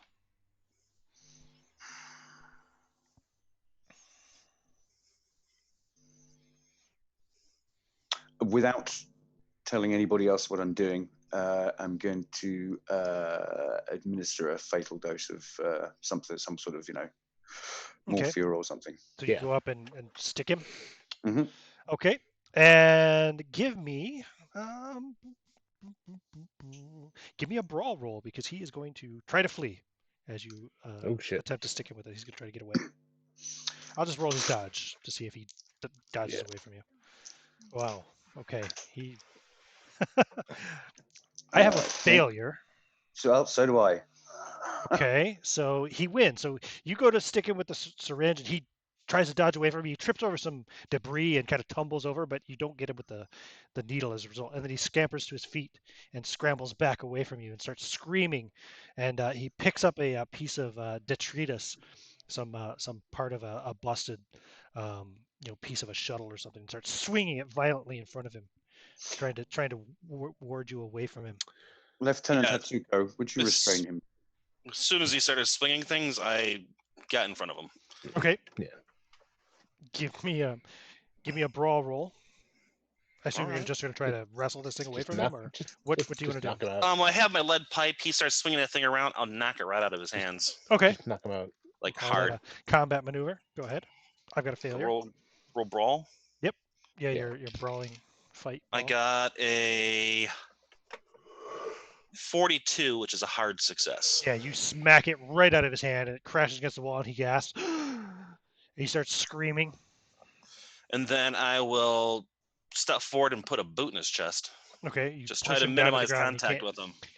He tries to struggle to get free, but you're too strong, and he's weak from the radiation poisoning. He starts to vomit on your boot. That's fine. It's on boot. Doctor, quickly. Yeah, put him out. Jesus. Yeah, just stick him in. No roll required this time. He's restrained. Yeah, as soon as she stuffs him, or sticks him, as soon as the needle comes out of him, I'm gonna snatch her up and jump away from this guy. Okay. Yeah. And now he just kind of like pushes himself back up against the wall. He's trying to sit up, but he can't. His head's just kind of propped up against the wall, and his lips are moving, but you can't really hear what he's saying now. And he says, "It must put itself back together again." And then his eyes kind of roll into the back of his head, and his head lolls to the side. Should we move him? I don't see the point. I would suggest, gentlemen, minimal contact. Now, Yeah. Rigo, Understood. Yeah. when you're looking at that monitor at shuttle, whatever the landing pad, shuttle 8 requesting Right. report, the shuttle is still present, and you can, if you wish, activate the automatic docking procedure and allow the shuttle to dock. I mean, what's going to be in it after 50 years? No one's going to be alive. Although we know it's at least one shuttle definitely works, right? All right, yeah, Can I just point out we have 7 shuttle bays? Yeah. 7, and this is shuttle number 8. Yeah. It's a fair point. You want to look at the manifest to see if there was a shuttle 8 assigned to the ship? Yeah. Sure. Yeah. Go ahead. I'll look. Go ahead and give me a computer roll. Yeah. 51, computer roll 70. Okay, so yeah, just Okay, success. yeah, you're able to access the records, and yes, indeed, shuttle 8 was assigned to the Icarus after shuttle number 3 was severely damaged during a training exercise on Phobos. Air quotes, training exercise. Over 50 years ago. Okay. I say, well, it was part of the ship's manifest. I'm going to bring it in, Okay. and I'll complete the landing procedure code. Of course, the sensible thing to do so would be for you all to return to the entrance hall while the procedure goes forth. Just right. because of course. Oh wait, would that Yeah, I be was going to required? suggest. No, there's doors actually in the center area. No, you don't have to. Sorry, you can do so Okay. from the central terminal. Well, yeah, wherever is safe. Yeah. Yep. I had to double check that. It doesn't actually say in the module, but looking at the map, that makes sense. So so the shuttle will slowly go through the landing process. The whole thing takes probably about 10 minutes.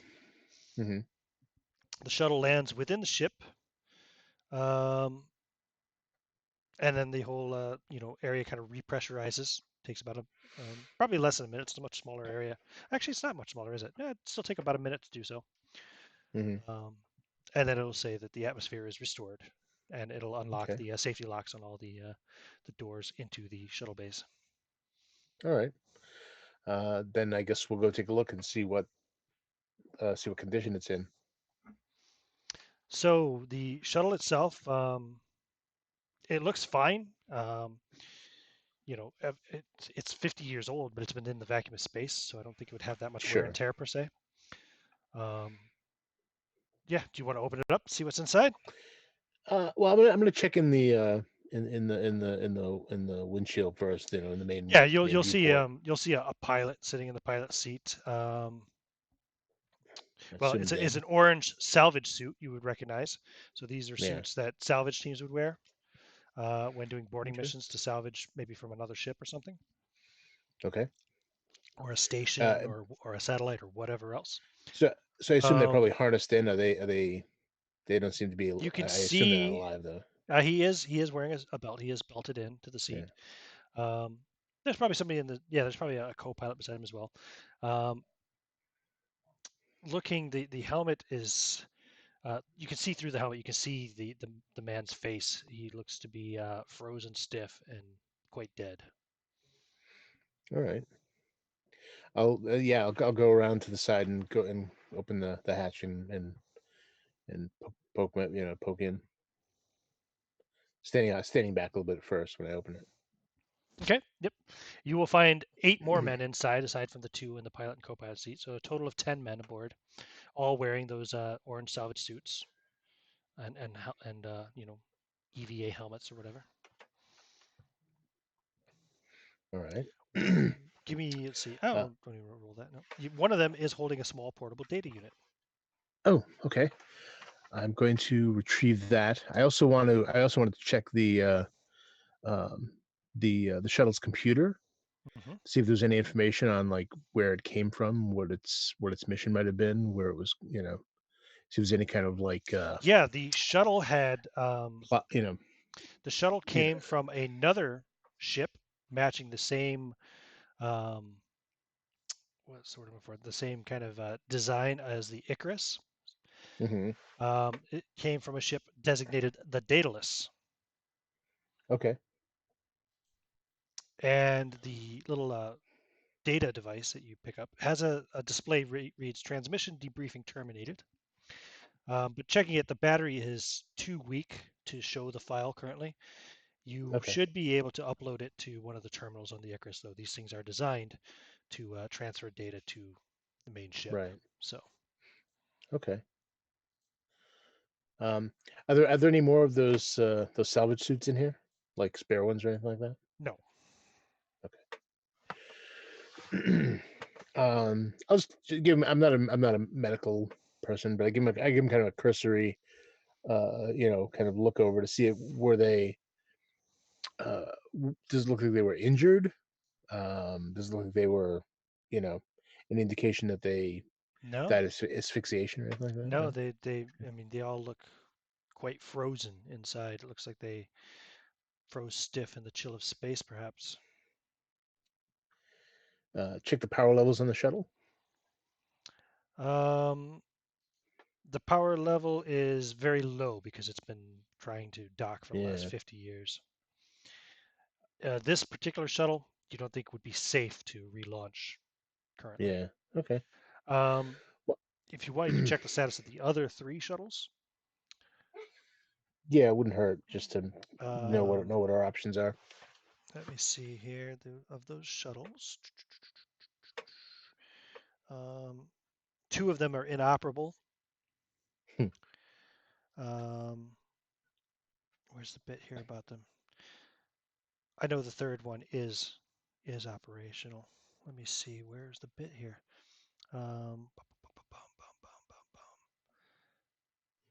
Ships module.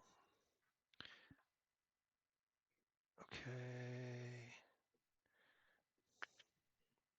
Yeah, 2 of the shuttles are out of commission. The fourth one, or the third one, yeah, it is the fourth one now because you just pulled in the other one, is activated and ready for launch. Status reports on its docking terminal indicate. So, yep. Okay. Does that mean it's ready to launch in that it's fueled, or that it's actually like it's the core is on and it's warmed up? Its power supply, its batteries, whatever, are fully charged. It's ready to launch in that. Like all you have to do is go in and press the launching sequence to initiate. Okay. Good to know. The other 2 have insufficient power levels, and yeah. Yeah, I'll show the others the data data module I retrieved. So yeah, this might tell us something about what's going on. And we just need to get to a terminal where I can offload the data. Actually, going to do that here. Let me pull back up my map again. So you are here, entrance hall. Yeah, you could do it from the entrance hall terminal. All right. Then I'll do that. Plug it in and extract the data so we know what we're dealing with. Okay, let me see here. I believe I'm going to have a handout for you. Awesome. Yes, you're able to upload the data to one of the terminals. See handout 6. Okay, let me pull up handout 6 for you. Oops, the best way to do that would be, let's go to display 1. And let's change it to handout 6. Okay. We will. Oops. Oh, okay.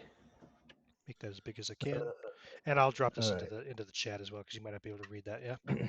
Okay. Yes. Salvage protocol follows. Blah blah blah blah blah. Item Docking 6. secured with passive ship. Scan negative. No signs of life. Energy status negative. Life support system negative. Structural analysis several. Severe damage visible to hull structure. Inoperative. Ship passive. Port opened. Team enters object. Heavy damage already identifiable in insertion area. Probable cause fire. Team divides and acts according to operational plan C. Eros and Niklos. Nicholas to engine room. Team leader is that Clow or Clow, yeah, or Clo. I don't know how to pronounce it. Clow to bridge for the report from team leader. Heavily blocked hatches, structures inoperative, blasting hammer used. Negative reports from team B. Destruction of Unimaginable. unimaginable extent. Unknown cause, fatalities. Note from salvage technician. Surprised by unknown technical equipment aboard ship. Exclamation point. Inquiry about file sequence sealed and deleted. Authorization captain. Great. Bulkhead blown. Passage to speech transmission compromised. Dead found. Speech transmission compromised. Disregard. Disfigured faces. Disfigured faces. Nothing. Medical opinion. Traces of teeth. Human. Cast taken for later identification. In. Nothing. Mutilated fingers. No eyes in sockets. Nothing. Have eaten themselves. That's pleasant. Energy signal activated. Team D location. Reactor room. Team A responds. Radio contact broken with both teams. Contact center team. Emergency. Computer. Ship's defenses alert. Order. Icarus to team leader. Abort mission. Shuttle on. Shuttle 4. Shuttle 4. Sorry. Yeah, it's a little jaggy. Disengage from passive. Is that passive? Yeah, it's passive, and then there's some gibberish. Okay. Transmission ends. Recording program terminated due to energy failure. File incomplete. Whew. That's a fairly grim report. Indeed. Is any indication of what ship they were trying to that they were sent to salvage? Give me an idea roll. Yeah. I mean, it could have been the Daedalus, I guess, but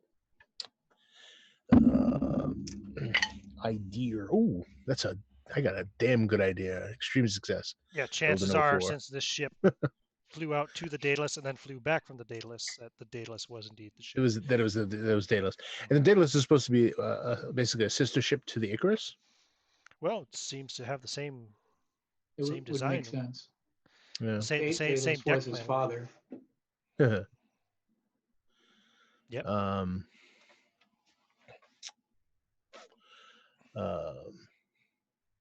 Well, sibling ship maybe, or parental ship. I suspect that it didn't have the parental and child name. I think it was just taking famous names from inventors, Yeah. builders, Yeah. special flight sort of stuff. I wonder if what Tom. happened on the Daedalus was somehow brought back here. Tom, are you there? Merrick? Tom died. He's gone quiet. Tom's in here, man. I'm here, yeah.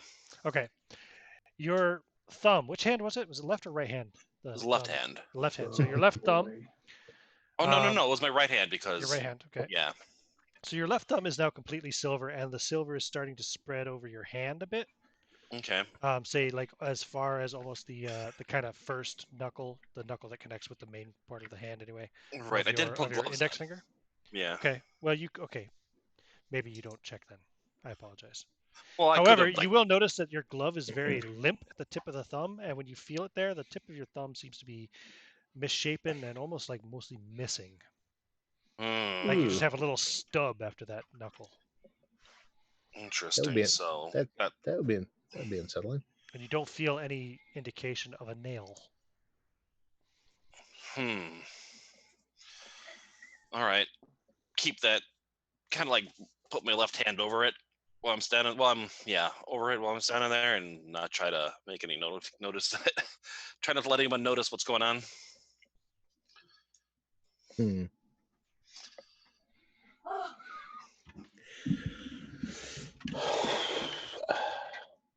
Honestly, I think we need to get off the ship as soon as possible. But So essentially, yeah, what you can gather from this report is that Shuttle 8 was dispatched to the Daedalus. The rescue crew were interrupted in the middle of exploring the Daedalus, which appears to have been completely devastated. An unknown disaster occurred on board, and it seems, as though, based on what you read there, the crew of the Daedalus seem to have turned on each other, even eaten each other. Yeah.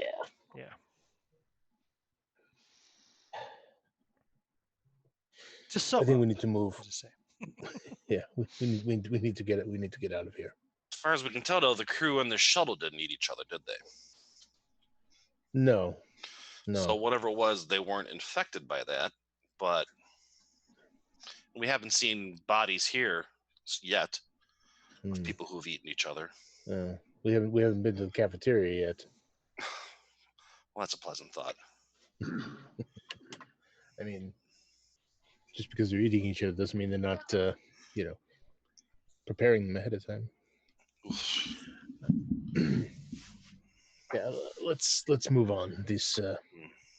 We need to get out of here. That's my professional opinion.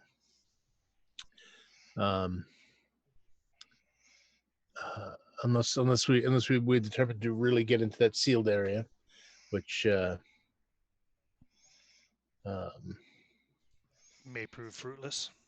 it may give us information, or it may kill us. There is, of course, still the hygiene cells. There's the breeding station. There's nanobot production and nanite control center. If you're interested in exploring any of those, but I'm not saying that you have to. You can definitely proceed on to Concourse 2.4 if you prefer. Yeah. I suggest moving on. You guys are leaving the. What do you all think? Getting in the lift anyway, I presume. Take it up to level 1 from the hangars, and as you do so, the ship's computer makes another announcement, which is where here. Warning: jump sequence initiated. Ship jumps in T-minus 60 minutes. 60 minutes, 60. Okay. 60 minutes. Okay. Jump. I'll do it. I don't know. Do it. If I have a watch, I'm gonna set the time. Sure. So that I know when this is gonna happen, so I don't get thrown into a wall again. Set a little alarm if I can, just. Of course. Or if I can't, just do it on my scanner. A little countdown thing. And I guess we'll go across Concourse 2.4 unless someone has any objections. Dr. McLeod, Mr. Mueller of the Clan McLeod. No, that sounds like a good idea at this point. Yes. Cleo says, but she's got nothing left to hack up, so she just kind of spits out a little bile. It occurs to me that we don't actually know where we are. Oh, the ship's computer will chime in on that. Oh. Let's see. What does the ship's computer? Because it takes that as an interrogative. Where are we? The ship says unknown. Recognize navigation points not preset. Or sorry, my eyes are blurry. Recognize navigation points not present. Approximate position can be calculated. Calculating. 346 seconds. Encounter program error 053. Start system analysis program.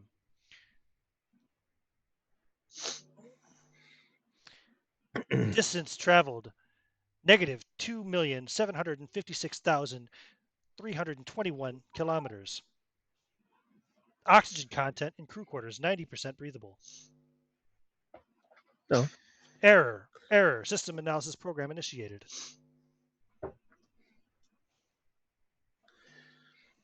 So, how many kilometers? It was minus 2 million, so it's quite clearly batty.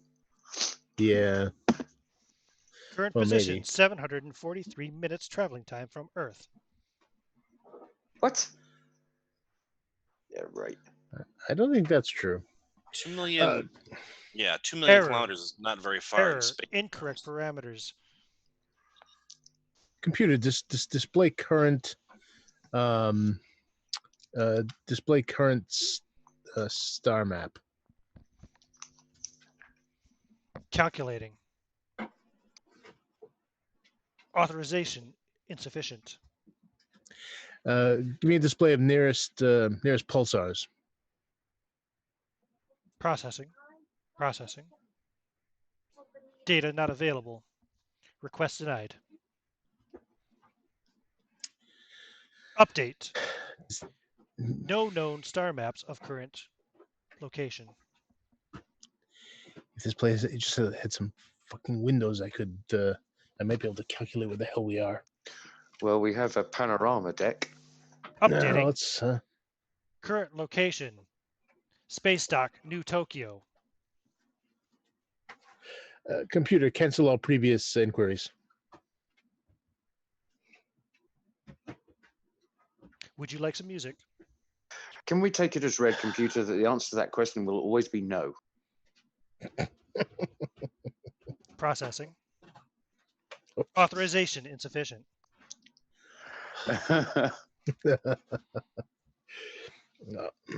Then put on some James Brown. How about that? Oh, do you have any Santana? No. Yeah. It immediately starts playing I Feel Good with a rumbling undertone of a simultaneous extreme death metal song playing as well. And a Bach fugue for organ.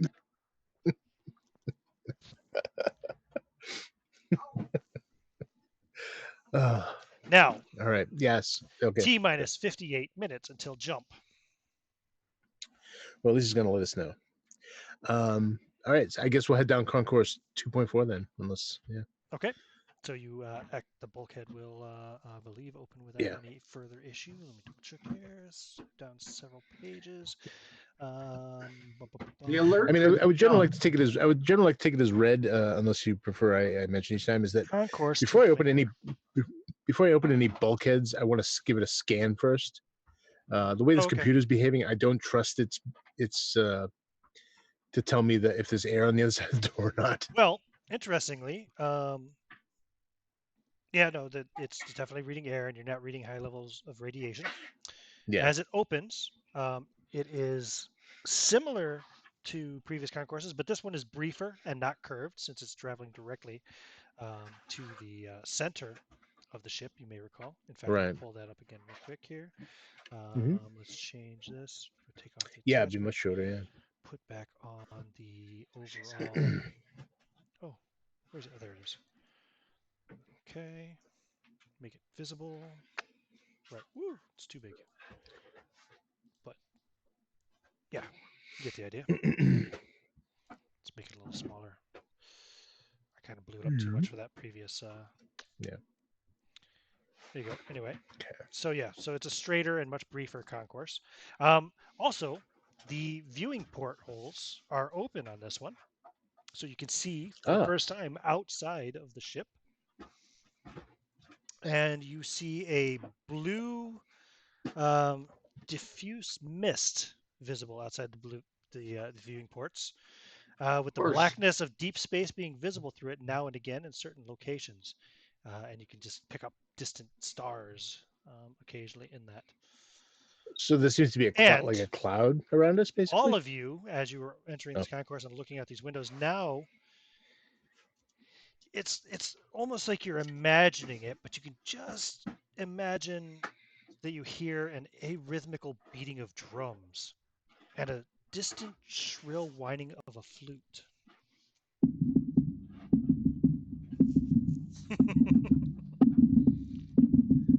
That's Um, that's a little too rhythmical. I said arrhythmical, but oh yes. yeah. Uh, And we can take a break now. Let's take a proper bio break this time. Yes, okay. I Yeah, that's fine. I didn't take a break last time, and I need to use Sounds the good. boys' room. That's fine.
Okay.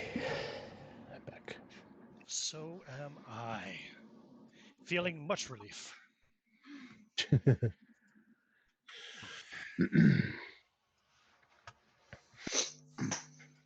Damn, my eyes have started to go kind of funky on me.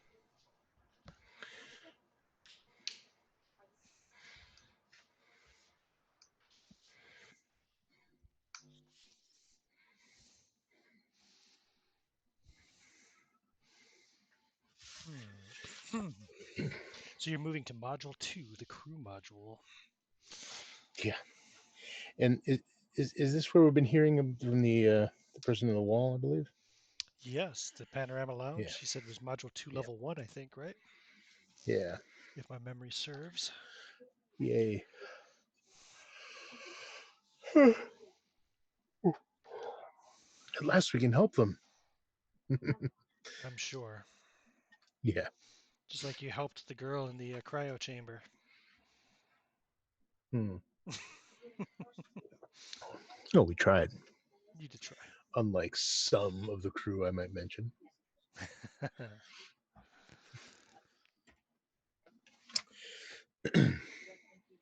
Yeah, I realize this module is very, very linear as far as like you can only progress through the modules themselves in a certain order. Yeah. The only And real well, freedom of choice even is the into what exploration you want to do and interactions you want to do within. But yeah, yeah. I mean, even the characters have that a little bit in that you're given a lot of details about how they interact. Like, yeah. It's specifically you know what I mean? made It's in like that sense. I to be fair, I haven't been as big of an a-hole as depicted. Yeah, by the fair character, I enough. guess. I don't know. I don't mind. I don't know if that's me being a good role I player or think of not, them but as character role-playing guidelines, not necessarily hard, fast yeah, rules. yeah. But I mean, it's like when I read through it, I'm like, wow. I mean, he's not a nice guy. It kind of seems to me almost like the guy wrote it initially. I don't know. Maybe this is just the way Germans write their modules, but it almost feels to me like it was written almost like maybe a con scenario or something where it's supposed to take place over a certain period of time and certain things Probably, are supposed to yeah, that happen could be. just to give a specifically designed experience to some extent. I don't know. Sure. The other ones I have are much more, I think, open, Yeah. particularly like the Titan incident and the moon glow. Those both just basically here's your situation, here's your location, have at it, see what you do with it. Yeah. The last log is a very small one. It's like on 2 or 3 pages from a Yep. magazine, and it's just basically like here's what's present in the location, and here's some stats for what you need, and then it's just the players do what they will. So even that still is very much more freeform. It's not like you have to go to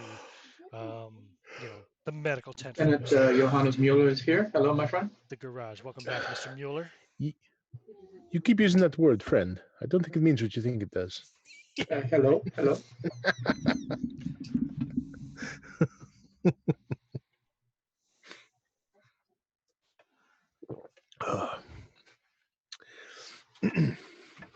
I'm starting to think that Johannes might be a robot. I think you've watched too Well, many Alien movies. that repetitive vocal manner, Mm. it strikes me as something an android would, like a slightly damaged android would do. Like, it's like Oh well, I it definitely accesses think that one. That would be It accesses that a synthetic person. Racist organic. I definitely think Mueller is damaged in some way, but Well, yeah, I think we all are. None of us are great people by any. Well, at least most I am back. on the surface. Okay, America's back. Well, Johannes is certainly the hero of his own story. Hello, my friend. Well, are we all?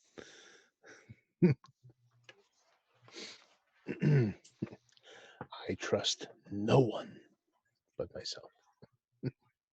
Yeah, I'm so good to sorry, go. guys. I just realized I've not replied to any messages in the group chat for the last hour because I haven't had Zoom open. I apologize for that. No, it's fine.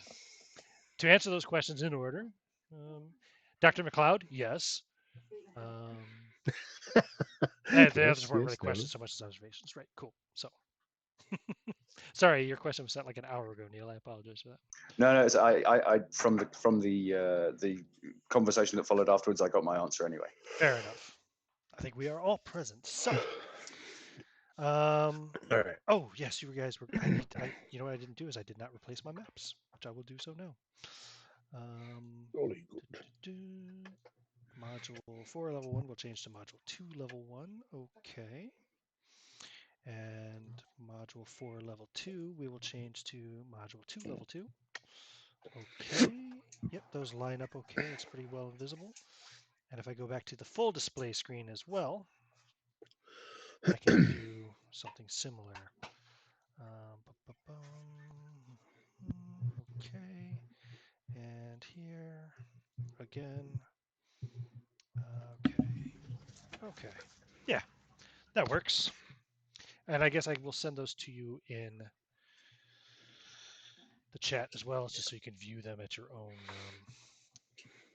preferred resolution, etc. Mm-hmm. As best as possible. Hopefully the Facebook compression doesn't screw it up too much. Module 2, levels 1 and 2 coming through right now. So that said, now I will switch over to the full display for the moment, just so you can kind of get used to the map a bit. You're of course coming in from 2.4, the top of the map, as it were, on level 1. Right. So you can see you've got captain's cabin, officer's cabins. You've got a couple of sealed areas. You've got the panorama lounge in the center, which is 2-storied. There's a recreation room, and then of course there's a lift right next to you, and there's a couple other lifts as well, which lead down to level 2. On level 2, down below there is the mess. There is a group cabin, some double cabins. There's a laboratory and a sick bay, and also loads of cabins for crew apparently. So now, what can I tell you about this module? This module is dominated by a light blue-gray wall panels. The deck no longer consists of metal, but of self-cleaning artificial elements, like self-cleaning plastics. However, this module has been badly damaged, so that you see rampant growths of biomass and alarm-locked doors and force fields frequently here. The entire module is illuminated by weak blue emergency lighting. What can I tell you about this biomass? I believe there was a description of it way back at the beginning of the module. The biomass. Okay, no, there's nanites, computer. Okay, let's go further this way. There's nanites and okay, maybe not. I guess not.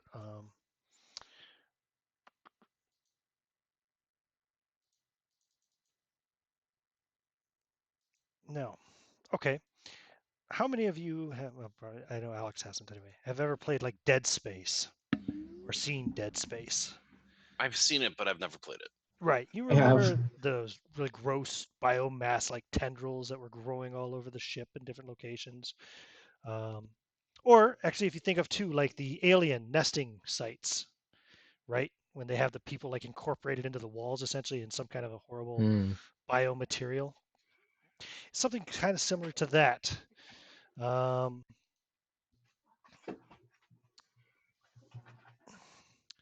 In the passageways, you will, of course, the bulkheads to concourses 2.5, 2.3 are locked, of course. Yes, yes, yes. I'm just looking for any particular. Yeah, so you see these tendrils of biomass growing through like these kind of areas of the hull, which seem to have been breached. However, those breaches in the hull are completely filled with the biomass, which then pours in and spirals around like kind of tentacly and in gross growth spurts, at various parts of the organically itself. Yes, exactly, organically. Yeah.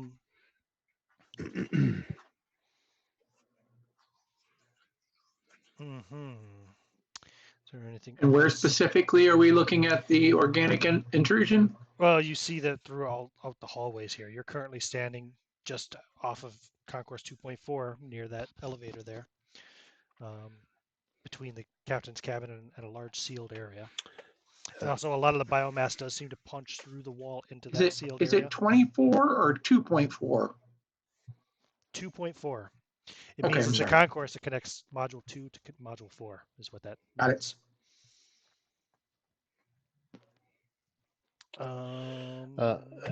Perhaps we should go into the captain's cabin.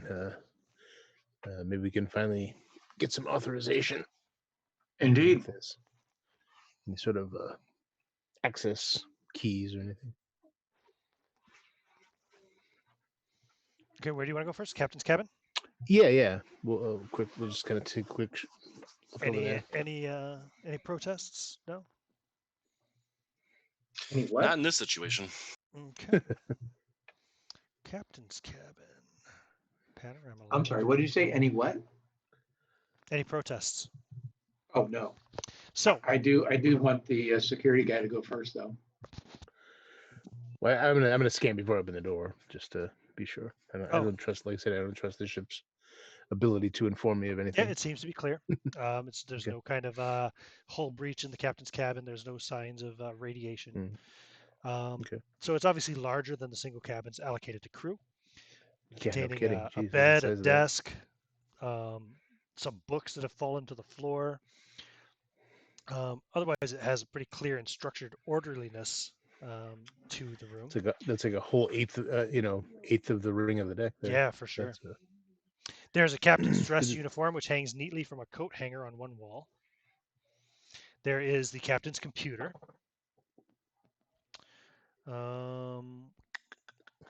And there is like a little data pad on the on the floor, which looks like a little kind of like a mail pad, if you will, and it currently has an electronic letter displayed on it.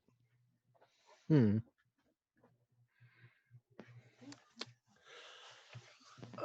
I'm gonna try to access the captain's computer. Okay. I will assist him. Okay. So there is an academic thesis and mission orders. Those are the interesting files that you'll find within there. Yeah. Yeah. I immediately call up mission orders.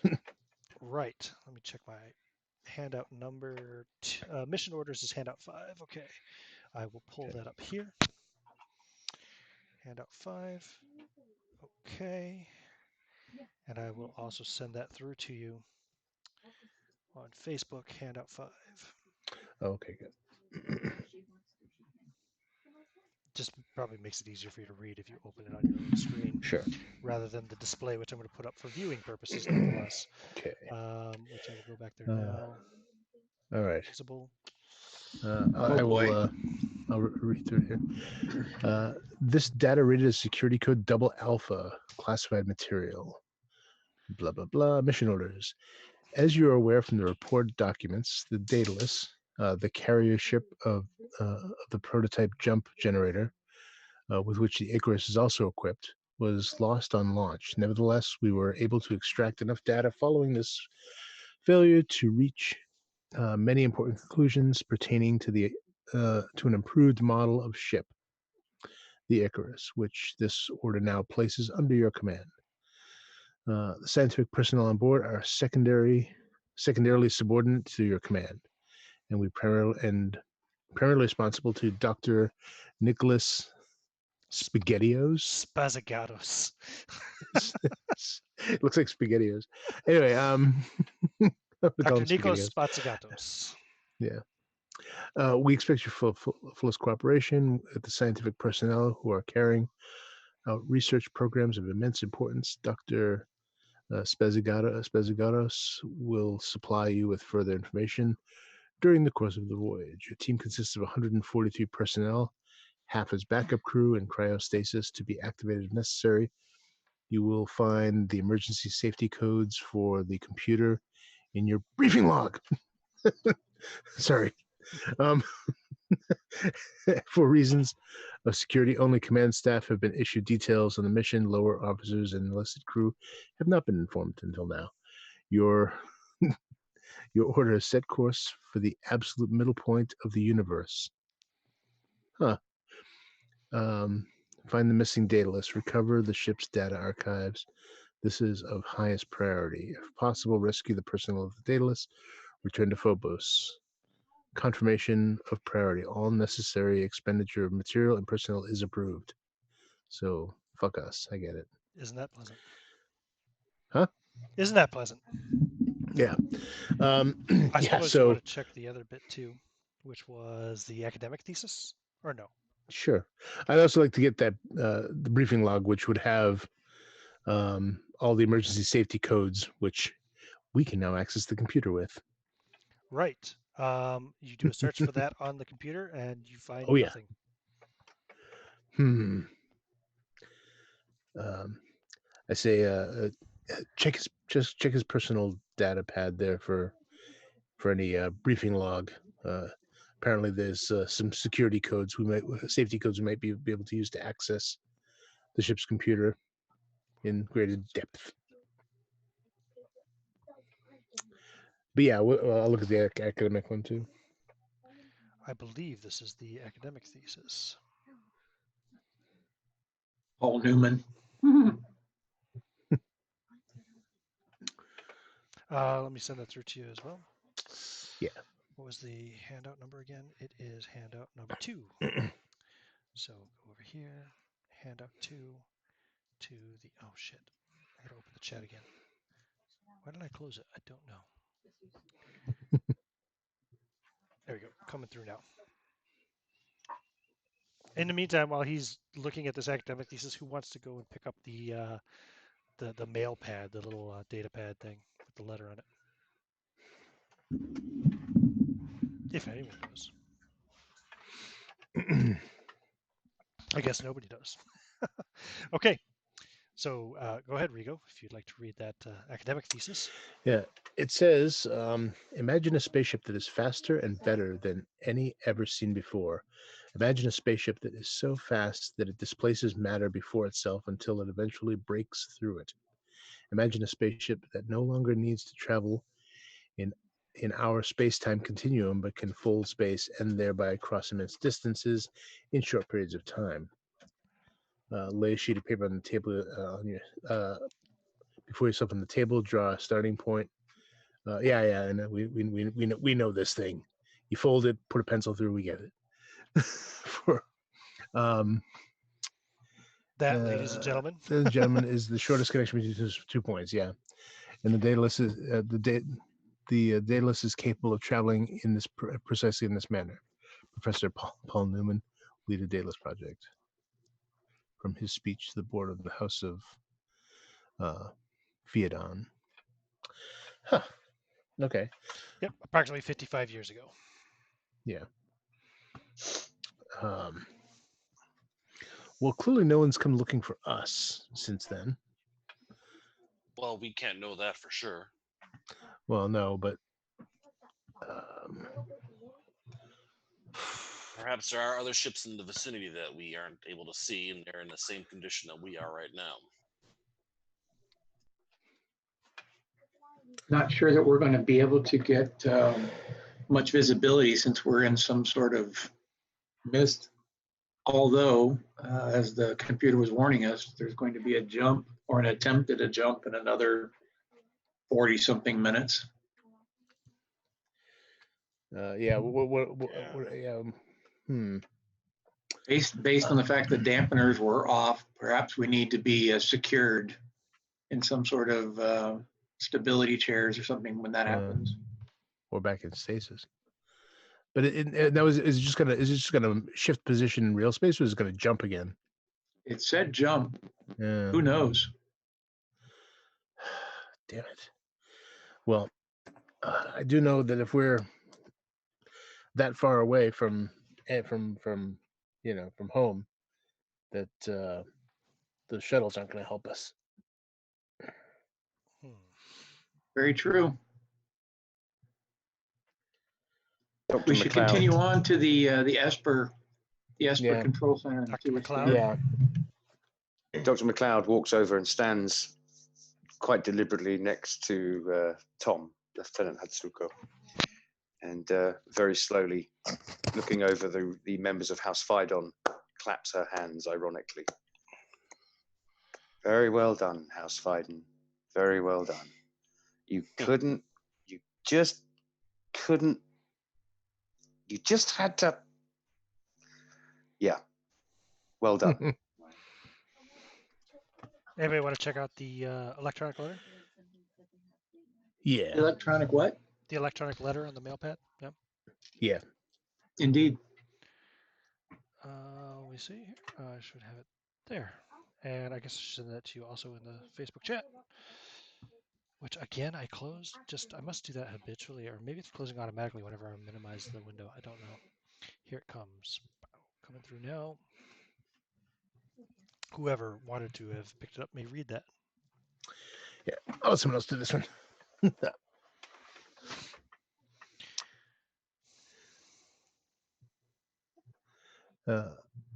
Anyone? Mueller? Right. No? Mueller? Did you read it? Yeah. You ready? Yeah.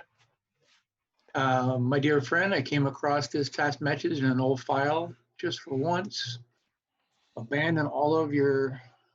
Oh, I have a fuzzy on my. Yeah, innate nationalism. Yeah, I got you. Rationalism, I would guess. Is it Nationalism? Rationalism. Rationalism? Is it rational? Yeah. Okay. Yeah, that makes more sense. Could be nationalism too. Anyway, yeah, racial. Okay. I'm having a tough time reading it. All right, I I'll like to read it. imagine boundless possibilities of what could have happened as a result. The ship jumping through space and time. Have we unwittingly done something not meant for the human race? Please consider it. I know you are an intelligent woman. Yes. Mm-hmm. Yeah. Fondest regards, Dr. Senger. Sergei Antonovich. Right.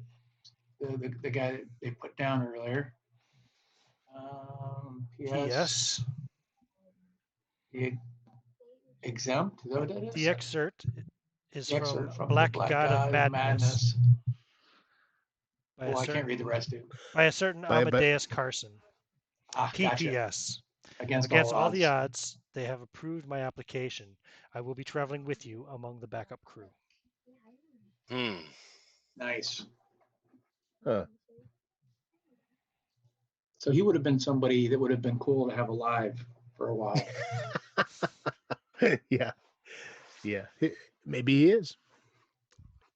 In fairness, Dr. McLeod at least would know that when you came across him, he was completely insane with his illness and imminent death, and he probably wouldn't have even lived long enough to made it to this room. Right. It would have been cool to have around alive and functional. Hmm.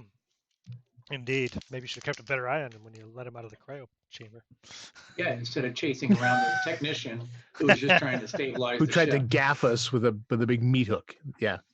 Yeah, Never mind. Sorry. Yeah. I'm okay. I'm okay. I regret nothing. Um. Oh. Oh, where to next?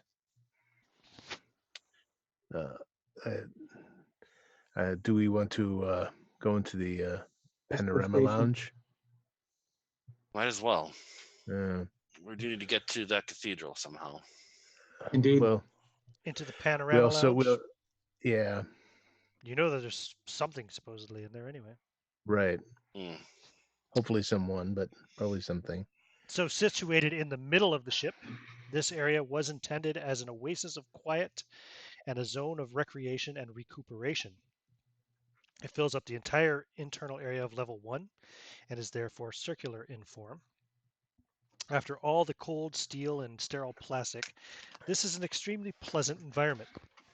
The deck is covered with soft carpeting, comfortable sofas scattered in groups, and cozy reading corners dominate the enormous area. The presence of a well-stocked bar may tempt you to stay a while. However, signs of nanite attack are also evident here. Although there are none of the rampant growths of organic outer hull material, the nanites have completely stripped the small ornamental park that once occupied the center of the area, leaving only empty holes that were once filled with soil and flowers. An artificial stream now splashes along a sterile, lifeless bed. Sorry. I don't mean to bore you, Alex. Oh no, it's fine. And the Oh, no, the no, it's fine. recordings of bird calls, which still play over and over again after 50 years, now sound like nothing but empty mockery. A giant glass dome curves over it all, through which only the mysterious blue mist that surrounds the ship is visible. At regular intervals, like right now, a man in a beige spacesuit appears and leisurely crosses the dome, endlessly circling like a satellite in fixed orbit, held by the force of gravity exerted by the ship. I guess that's probably what you were talking about earlier, John. But yeah, there you go. The Panorama Lounge holds several things for the characters to discover. So, you not only see this artificial satellite crossing by the dome Mhm. above, but you also, in a niche of the wall, see a man situated so that from the first view, it's obvious that half of him is merged into the wall. In addition, his head is fused with his shoulder. His filthy hair and beard reach to the floor and beyond, and he stinks terribly. The accumulation Ugh. of water has caused his legs and knees to swell to the thickness of footballs.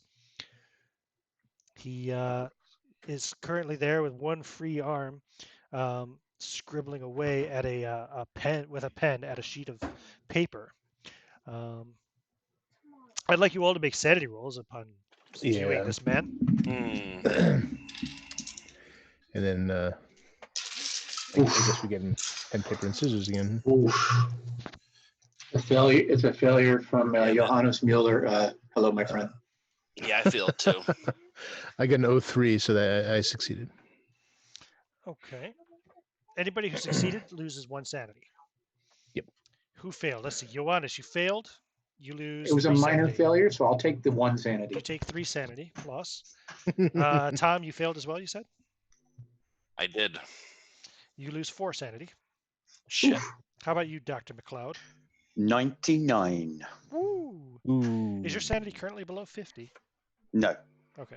You lose 99 You sanity. still lose, Max. You lose 5 sanity, and I need an idea roll, please. Oh, I oh crap. Failed the idea roll, fortunately, with an 86. You failed. Good. Then you do not suffer about a madness. What about, were you going to say, Tom? Did you hit I your started at threshold? 60 and I'm at 47 now. Oh, yes. No idea roll necessary for your bout of madness then, because you've hit the 20% Oh boy. threshold. Here comes the red Here we mist. go. Yeah. Just begins tearing people in half. I Tom. just take the girls over my shoulder and beat her against the wall like a pillow. Tom, Oh God. No. you Yep. Bag of red jello. who is a significant person? Do you have anybody in your backstory? I don't know if there is really necessarily, but How do you mean significant wise? like Well, somebody that's important to Tom. It could be important. a relative, it could be a lover, it could be a friend, it could be a mentor. How about one of his? No one specifically is mentioned other than that. So just create somebody. That's fine. He was genetically grown, right? Maybe he has a lot No, made. well, No, not he grown. wasn't. He was Modified. genetically I modified. grew up in the slums, so of the moon. Okay. A favorite instructor, perhaps? A sensei? Sure. He's served in 5 campaigns. So, commanding officer from one of those campaigns. Well, that is your commanding officer melded into the wall. Jesus Christ.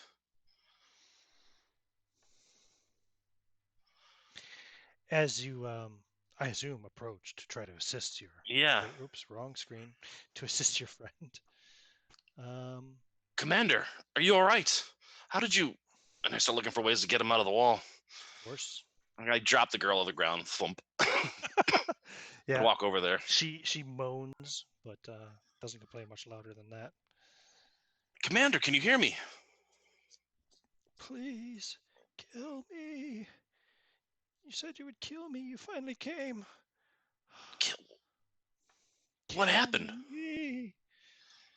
And you see this handout, which I will send through also onto the group chat. Wow, my eyes have gone really bad. I can't see crap. Whoops, that is the wrong group. Damn it. Somebody else has been sending private messages. All right, let's see here.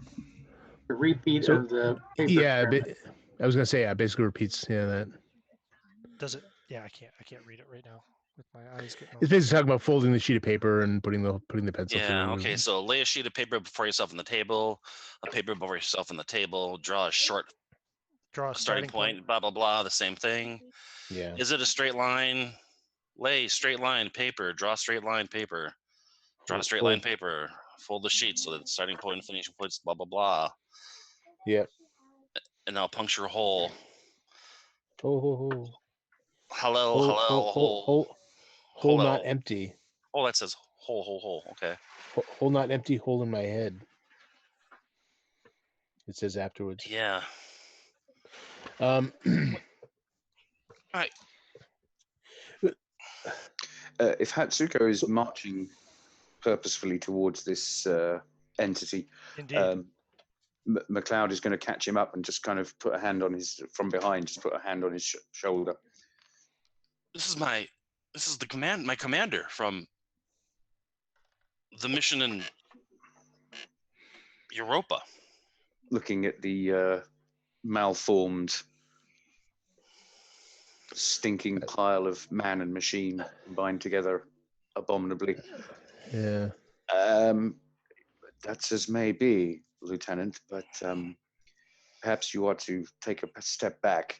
And here she looks across guiltily at Muller. I would like everybody except Tom to make a spot hidden roll. The doctor will have a penalty die because she's kind of distracted with Tom at the moment. But 26.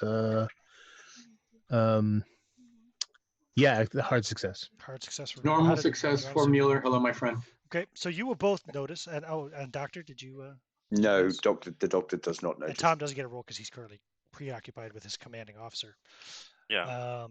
He's in a bout of madness at the moment. So, those of you who made your pass, so Rigo and Ioannis, will see one of the ventilation shafts in the floor open, and a creature kind of pokes its head up out of there. Its gaze flickering over the characters and then over towards the bar. It looks. Let me give you. I have a specific description of it here. Of course, it's not on the fucking page where the creature reveals itself. I have to flip to another page back at the beginning of the damn module, which I'm doing so now. Where is it? No, not nanites. It should be right here. Here it is. Okay, sorry. So it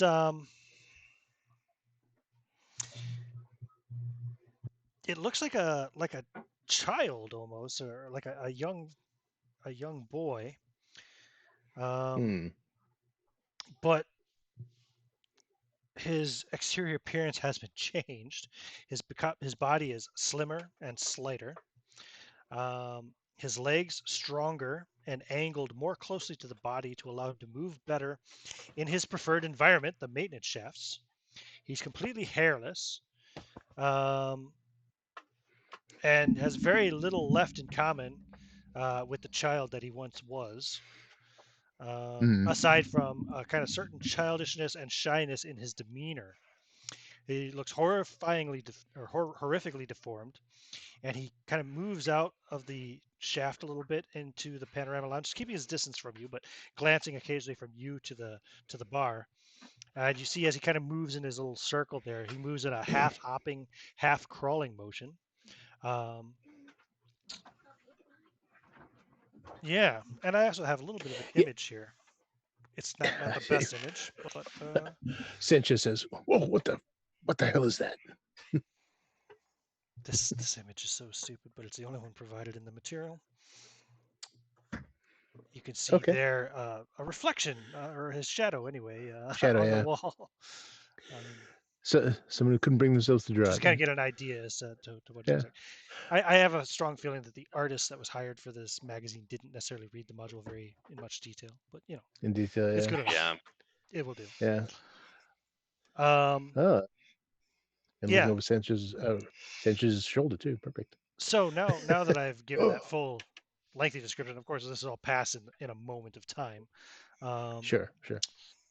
Now I'll flip down my 24 freaking pages or whatever it was back to where I was in the module. Grumble. Is the module bookmarked at least, or no? No. This is a PDF scanned off of a magazine. It's not very well put together. So, where is he? Here he is. Yes. Much like the creepy dude going down the hall. Yeah. Oh, was there not a sanity roll for witnessing this thing? I think there is. I guess it's actually back here in the same section with the description. So I'll scroll back to that again. Here he is. Is there a sanity roll for witnessing him? There is. So you all need to make sanity rolls who see him. Obviously, Tom does not yet. Neither does Dr. So I thought it was just Sanchez. Yeah. Oh, thank God. I saved that one. 53, which is still below my 63. So okay, no sand loss. Okay. It's disturbing, but it's not. He's also completely naked, by the way. He's not wearing any clothes. I think we found the thing crawling in the vents. Indeed. Hello, my friend. You should go talk to it, Johannes. You have a way with people. while he's Indeed. suggesting this to Mueller, Tom, are you allowing the doctor from stopping you to get to your commanding officer? Completely your choice. I'm not going to push you one way or the other. Your delusion I will trust the last for a doctor. few more seconds. So. I do trust the doctor. Mhm. So I'll hesitate. Okay. But I'm not for long before I start heading towards him again. Because, I mean, this is the guy who saved my life. No. Saved all of us. Now, obviously, he's having a bout of madness. But do any of us recognize the person in the wall? No. Okay. Just looks like a really old man who's been melded through with the wall. In fact, like his head is melded to his shoulder, and you can occasionally see, as you glimpse again at him, you'll see the shimmering silver of nanites moving under his flesh. Yeah. I say, And he infused himself to the wall, after all.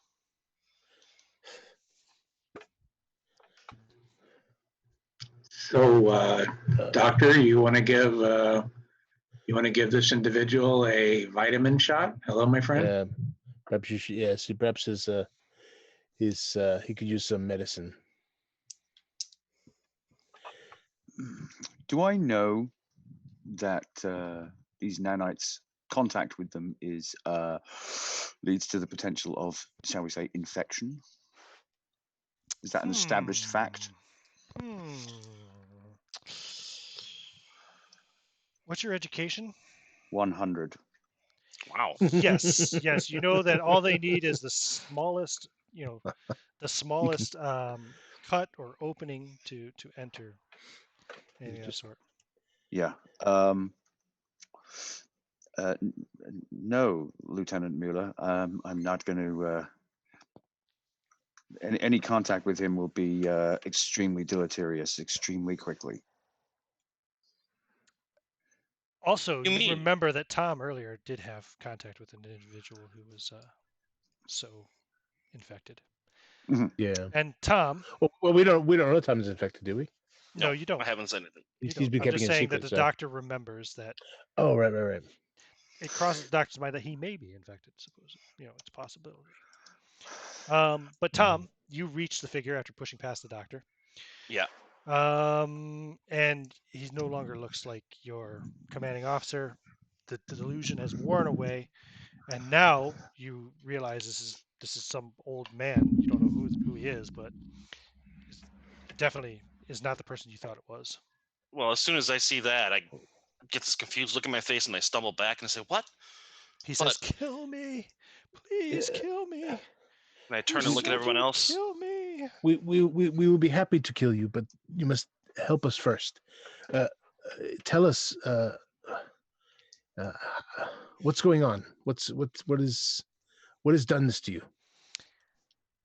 And you will all, no more rolls needed, will all notice as the childlike creature kind of scampers around the ventilation shaft and looks at you with its big childlike eyes, set within its horrifically deformed appearance, and it kind of is pointing with one of its arms towards the vending machine at the bar.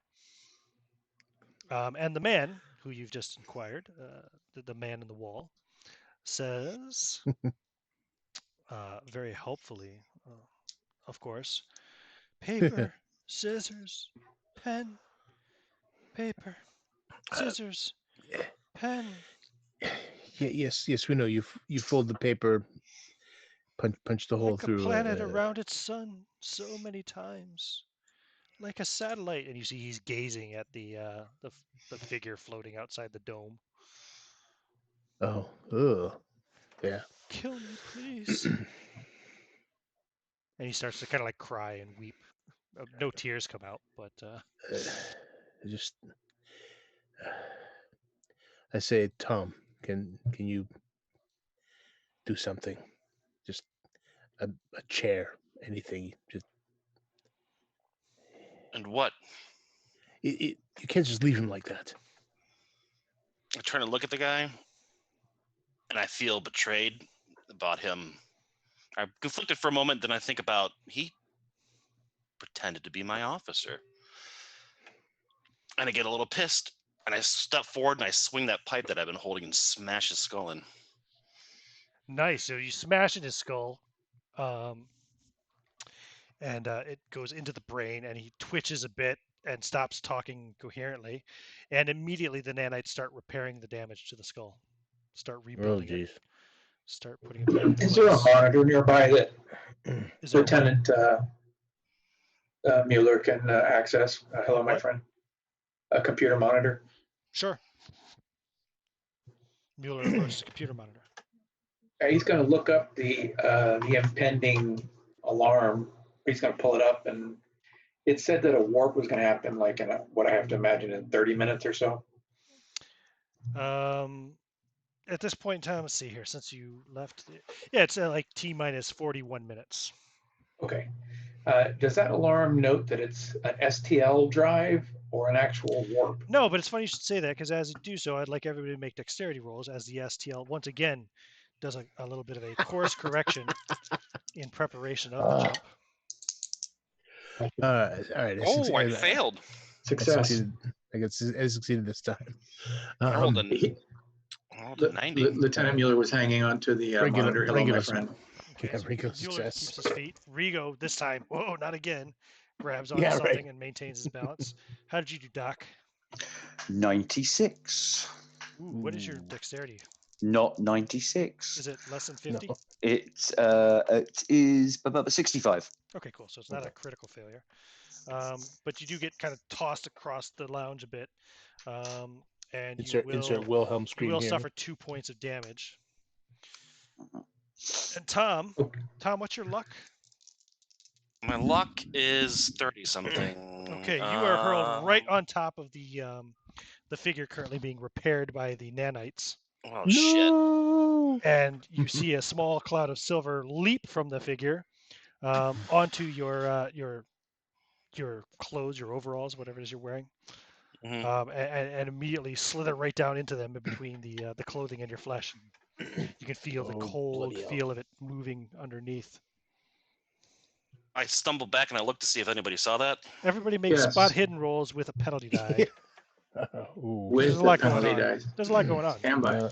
Yeah. I mean, this is like a Star Trek style, inertial dampener sequence. All right. No, I got a 97 or a 77. So I'm out. 88. So nope. 88. Nope. Doc? 49. No. No, nobody noticed. And Nope. nobody else noticed. And the figure, the childlike figure, scampers back into, in panic, scampers back into the maintenance shaft. And then after the ship stops jostling, its head pops back up about and kind of looks over at you and blinks.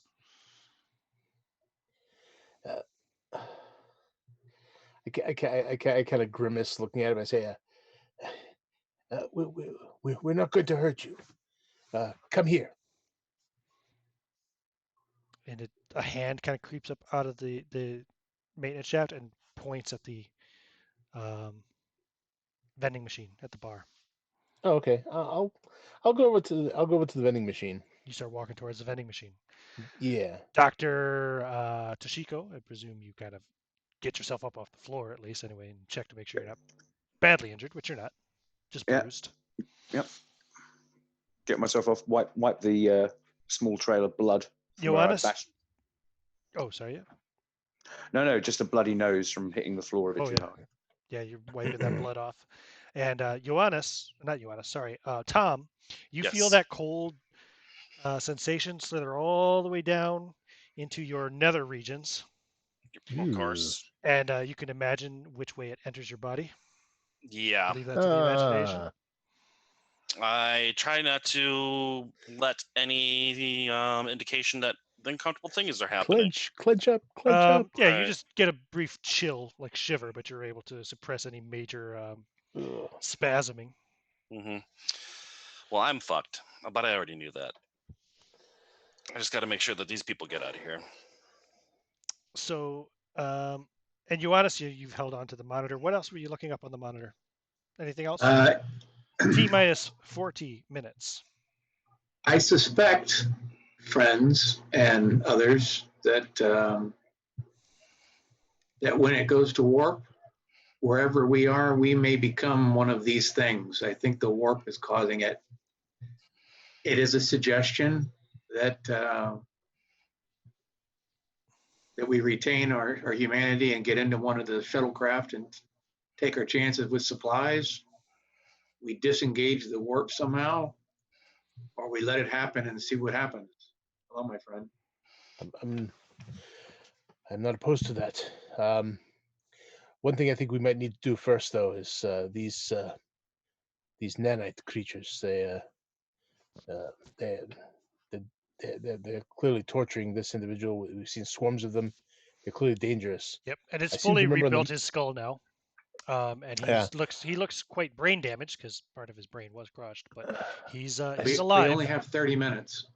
I remember on the map back in module 4, there was nanite control. I wonder, perhaps between you and I, we can shut these things down, or at least repurpose them to actually do something useful. The man on the wall again begins scribbling at the piece of paper. Of course, the pen. That sounds like a wonderful idea. All right, but it took us a better part of an hour to block a door. I suspect it'll take us longer to reprogram nanites. That's a different section. I don't think so. No, he's just saying it took an hour to do that. Yeah. That it may take a lot longer to reprogram nanites. We're both fairly bright men with a good grasp of computer technology. I think we can do it. And no experience with nanites. Yeah. Just little tiny robots. They're just little tiny robots. Rigo, meantime, you have reached the vending machine, and it's full of candy bars. Okay. Yeah. The crazy little child wanted a candy bar. Okay. Give it a candy bar and let's move on. Yeah. So I'm just gonna kind of like take a nearby chair and smash the glass out. Okay. God damn, they were free. But okay, you smash the glass out, and but at first the creature's head pops back below at the sound of the shattering glass. Yeah. But then it pops back up and sees all the candy bars falling onto the floor, and it scampers up and it comes up and it starts kind of spinning around in circles at your feet like a dog. I kind of grimace, but I try not to react too badly to it. It's not its fault. It's ugly as hell. Reaching towards the candy bars, but you're standing right there, so it kind of like I back off now. All right, once you back off, it grabs a candy bar and starts tearing the paper off. I'm gonna grab a couple of candy bars before I back off. Shoving it into its face. Okay, yeah, you can grab a handful of candy bars before I back off, of course. There's plenty to go around. Yeah. But no, the reason for breaking it was so that he could get at them regularly, because he didn't seem to know how to get them otherwise, because he was pointing to them for us. So. Oh, you think there's going to be a future? That's adorable. No, but it keeps them out of our way for a while. All right, let's go. Let's at least go take a look at the nanite control. What do we have to lose? I tell you what, why don't you start nanite control, and I'm going to start with the shuttles and getting one warmed up. There's one already warmed up, wasn't there? Well, it's not warmed up, but I mean, yeah, it's operational. It can warm full of dead people. What about heading to the command module and stopping the warp, and then working on the nanites? We couldn't even get information from the ship. How are we going to stop the warp? Let's be realistic here. From the command module, where you have the direct control. I completely agree with your logic. Well, okay. We don't have authorization. All right. Is there anyone else who can do the shuttle? No, I don't think so. Our pilot is puking on the floor over there. We're trying to. Well, I mean, not just to get it going at least. She says, I'll be okay, and she kind of reaches up and runs her hand through her hair and pulls off all of the remaining hair on the right side of her scalp, just leaving a big bloody mess. It looks good. She looks at her hand in horror and starts to weep. Oh, Jesus. I sent you a private message, Dr. McLeod. I saw. Thank you. Okay, cool. Yeah. So now the point comes up is, do we have someone that can pilot the craft as a co-pilot, as it were? Wink. Not me. Or pilot the Not shuttle. me. Yes. Does anybody have No. pilot skills aside from Nope. Nope. Cleo? Nope. All right. Well, she's the only All real right. pilot you have. It might be All right, automated. so there might be that's- some automated controls, but All right. So that plan is out. No, it's not out. It's not, but Cleo is in bad shape, but she's not dead. no. Right. But No, I have no Doc, more. is there anything you can give her to boost up her? I've used up all the iodine that I have with this medipack, but I noticed that there's a sick bay on the same level here, so I'm going to go and check that out, see if I can find some more material for her. All right. Here's a plan. Why don't you T get her to minus sick bay? 39 minutes. Yeah, we know. I shout. All right. How about this? You get her to sick bay. Tom, why don't you go to the command module, see if there's a way to shut this down. I'll go to nano control, and Johannes can go prep a shuttle. Very good. And I'll start heading that way. Perfect. All right. No. I'm not letting Mueller wander off onto the only means of escape here on his own. Have we all forgotten? I turn and look at Mueller. I say, Clearly, that's a fair point. clearly, our situation warrants a little bit of trust. I mean, after the initial shock of waking up from cold sleep, I think we've all come to an understanding. Hello, my friend. He uses flirt. He uses flirt. Well, I'm going to be rolling on my distrust others. All right, hold on. I'm rolling flirt. Yep, there you go. I got a flirt with a 6. Okay. In that case, I think I'm going to go with. I get a hard success on distrust others. Well, I'm going to try and fail to not lose my temper.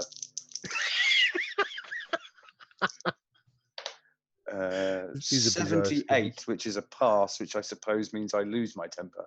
You do lose your temper, but she did get a critical success on. Fair enough. I'm not a critical success, he but is extreme success on her flirt. Adorable. Or he got an extreme success on his flirt. Yeah. It's all right. So let's not prejudge. Sure. So grinding her teeth, she just sort of stares levelly at Mueller. You better not take off without us, you son of a bitch. I won't. No. All right, so I'm going to go to med bay, find some more radiation meds. I'm not taking her with me. She can stay here. I've got no one to carry her anyway. Taking the lift down to level 2 where the sick bay is. Mm-hmm. Mueller, you're working your way back to. In fact, let me pull that up again to see here. Oh yeah, we'll go here. I gotta reload it again because at the moment I've got a handout there. The map. Okay. Whoa, Jesus Christ, that's big.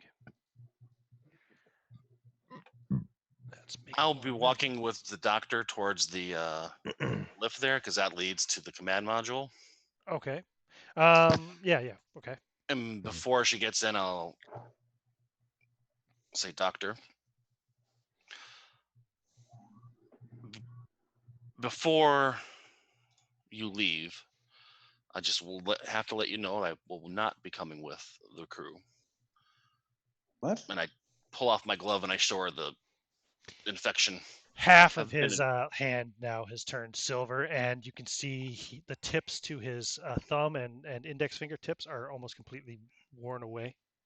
She gets as trying to sort of immediately steps away from him as far as she can, tries to crawl into the corner of the lift. Mm-hmm. No, I'm not in the lift with you. Oh, okay. Where I stopped you before we got to the lift. All right, fair enough. In that case, yes, it's a pace or two back. Mm-hmm. And you don't want to know what's going on in his pants. Right. I'll see what I can do to stop the warp, but like I said, I won't be coming with. I'll make sure that you get off the ship, whatever I can, however I can, though. And I put the glove back on, and I turn and walk away. At this point, is Lieutenant Mueller en route to the hangar? Hello, my friend. Yeah, we're probably both headed that way because I'm going to be on the deck above. So yeah, so we're walking together, at least as far as the lift. May I suggest that we jog to cut down our time? Our time Oh, is severely limited. Yeah, I'm jogging. I'm You guys are eating a jogging candy back bar on the way. to module 4, I think, which had both Yeah. sections. Yep. Yeah, and I'm eating a candy bar on the way. Okay, and and you have the figure following you as well. The childlike figure is following the two of Oh, you, okay. since you have candy bars. Fantastic. And I kind of look. He's look like at, look trotting at, look along at, look behind at, you now, like a dog, scampering, kind of Oh, good. half scampering, half hopping. No, we may need to test something. Making friends everywhere you go. Hello, my friend. Okay. I'll hand Mueller a candy bar if he wants one. He will unwrap it and throw it behind him. So, Tom, you were heading to command. So the first knew ones it. to arrive at their location will be Dr. Toshiko. Actually, that's your first name. What's your last name? McLeod. Dr. McLeod, who's going to the sick bay. So the sick bay, which is on level 2 of the same module, is constructed completely of high-grade steel and contains innumerable cabinets, machines, and displays on the walls with technology everywhere. Hospital beds stand within quarantine force fields. An operating table stands in the center of the room. Used surgical instruments lie about. An overturned trolley beside the table has its contents, scalpels, syringes, etc., scattered all over the desk. A medical cryostatic chamber is active and currently holds a patient. Surveillance cameras are installed at several points. According to the sign on the door, there's a door that leads into the laboratory. Yeah, and that's what I have for you for a description of the sick bay. And if you want to see too, there's sick bay. Oops, second. Sick bay on level 2 there. Bottom right corner, basically. So it's not a particular. Okay, so first things first, I will check this cryostasis or whatever it is. Right, the cryo chamber has a patient inside. Let's see here.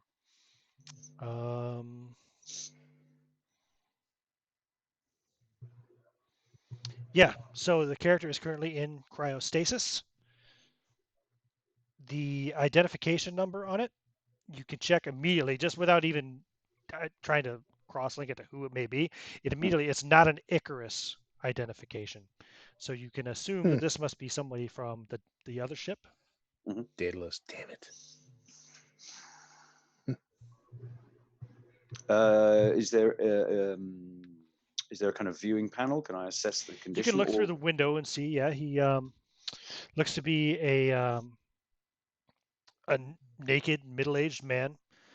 You can see on his face and shoulders and neck that he has long, bloody scratches all over him. That's about all you can tell. Okay, haven't got time for this. She's already opened up one cryostasis thing with less than ideal results. She'll never ever tell Mueller that she did this, but she's going to leave him there. She's not even going to make any attempt. Completely fair.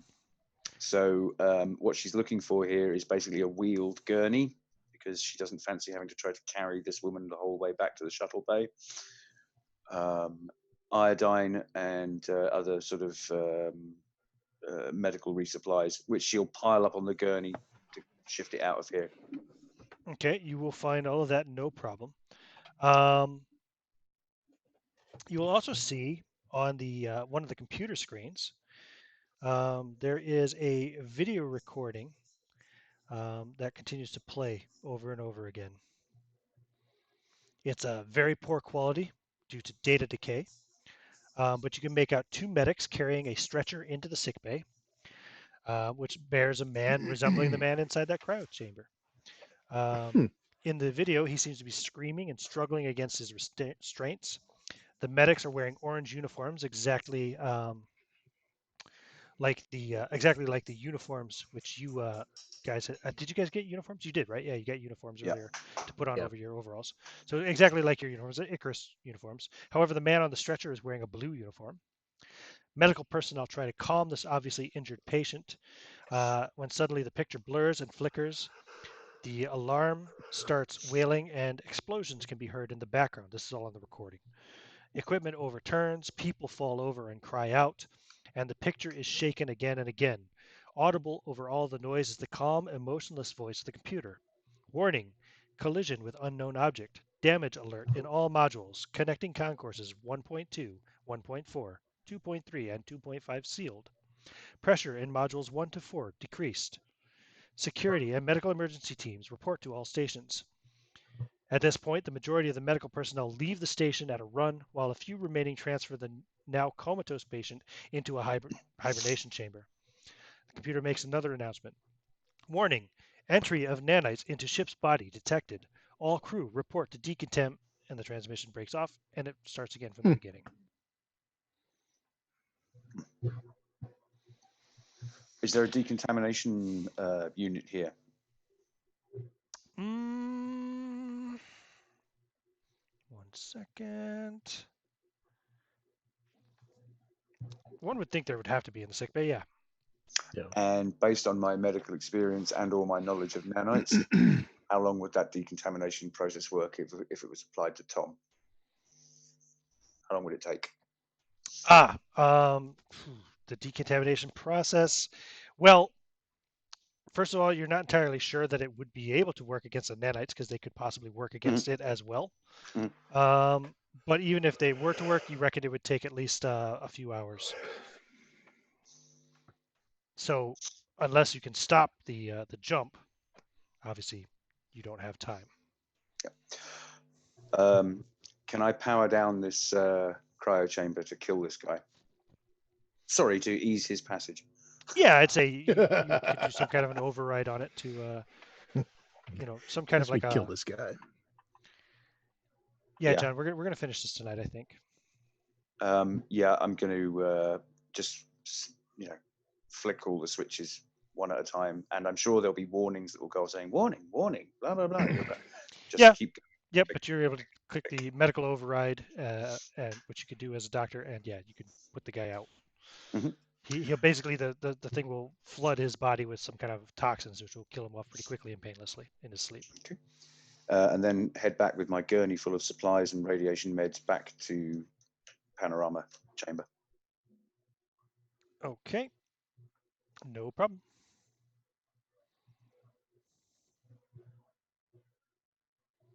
Have we made it to the docking station?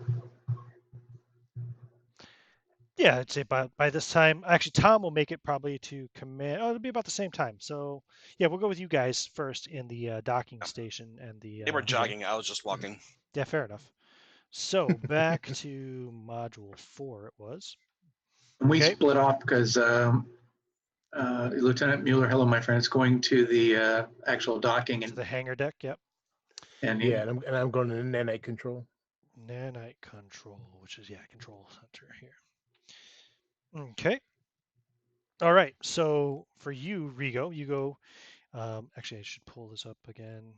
Yeah, you know what? I'm just going to put on the full map for the moment. Mm-hmm. We'll go back to this screen even. So when you go into the Nanite Control Center, yep, it houses several computers, which seem to supervise the movements of nanites in the outer hull and within the ship.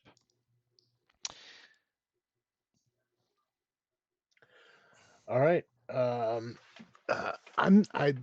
Since, as you pointed out, I know not much about nanites. Mm-hmm. But you know about computers. But I do have a good understanding of computers. So what I'm going to do is the simplest possible solution. In this case, I'll just try and shut them down. Authorization insufficient. I will try and bypass that authorization. Fails.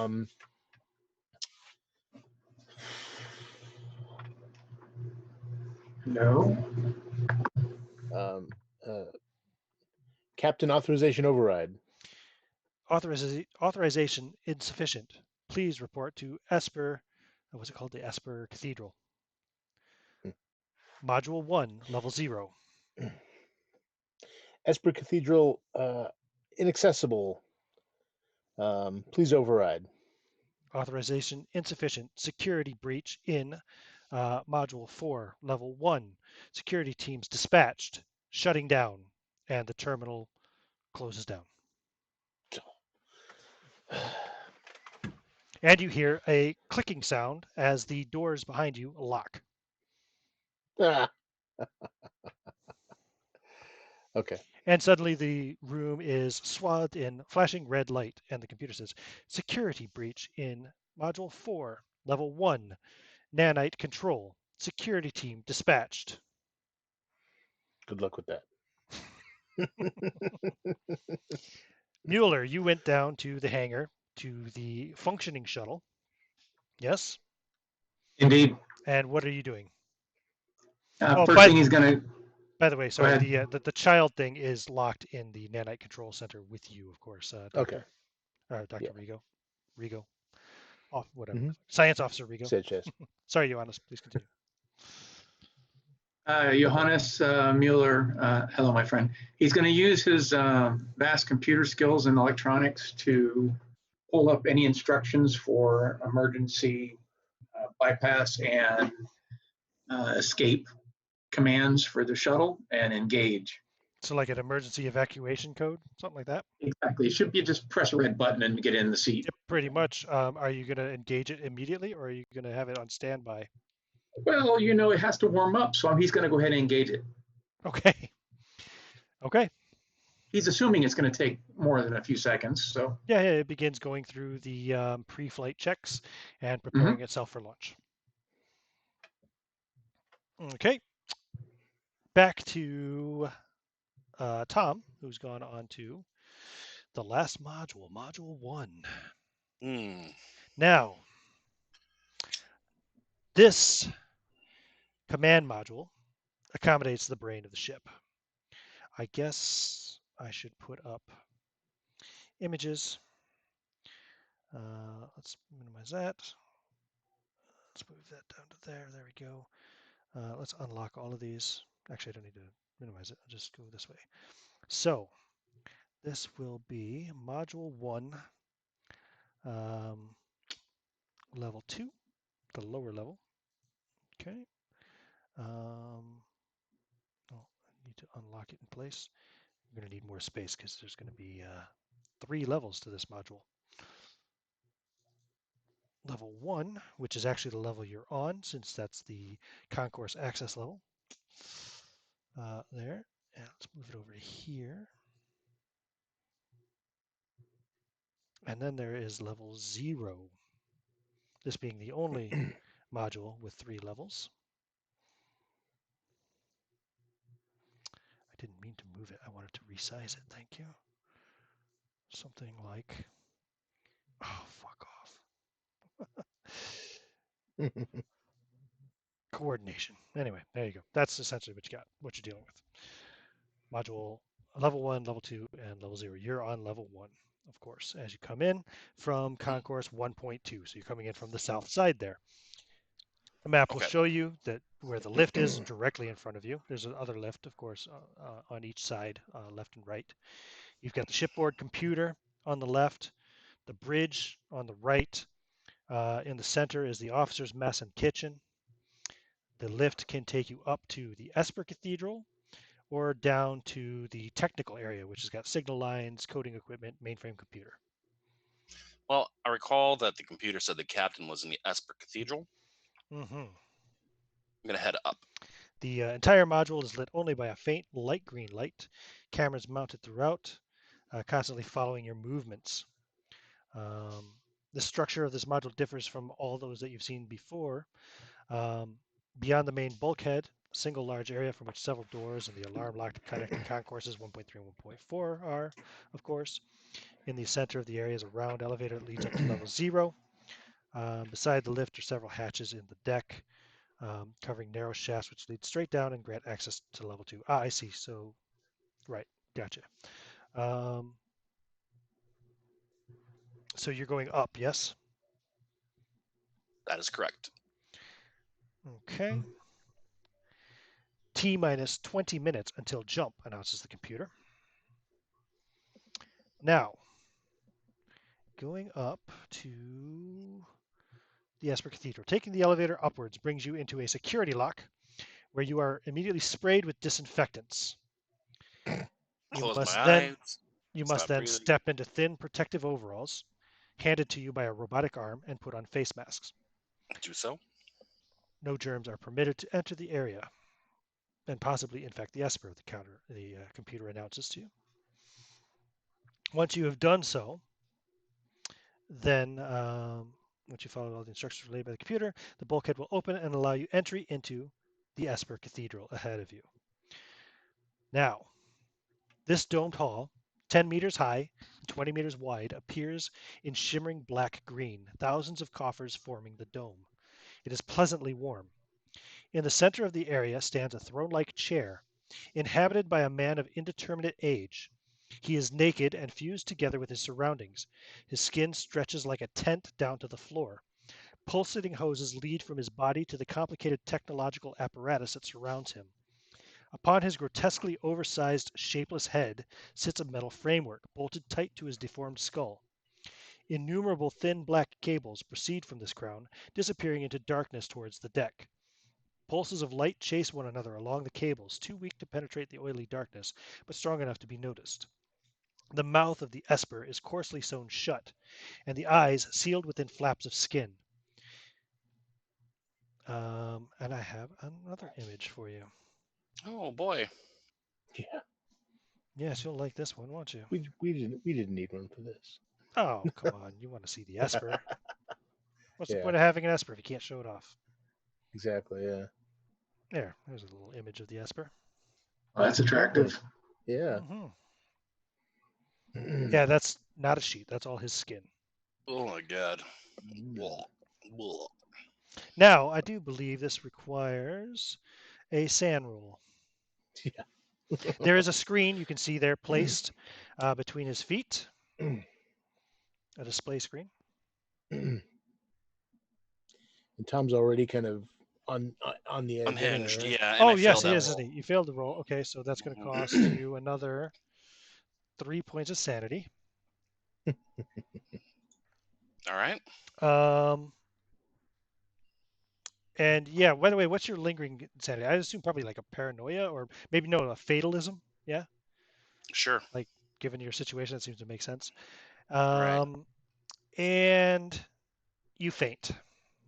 Oh, crap. You will come to. You'll come to a minute later. Okay. Just as the computer announces T minus 18 minutes until jump. What's the status of the shuttle? It is still booting. It is almost ready.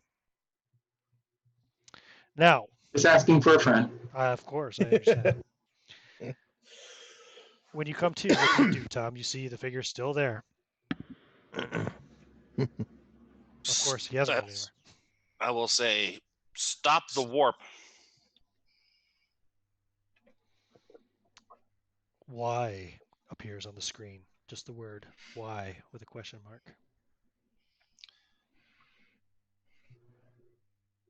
Why would he want to stop it, huh? I guess I'm just going to say something like, there are crew on board who will not survive.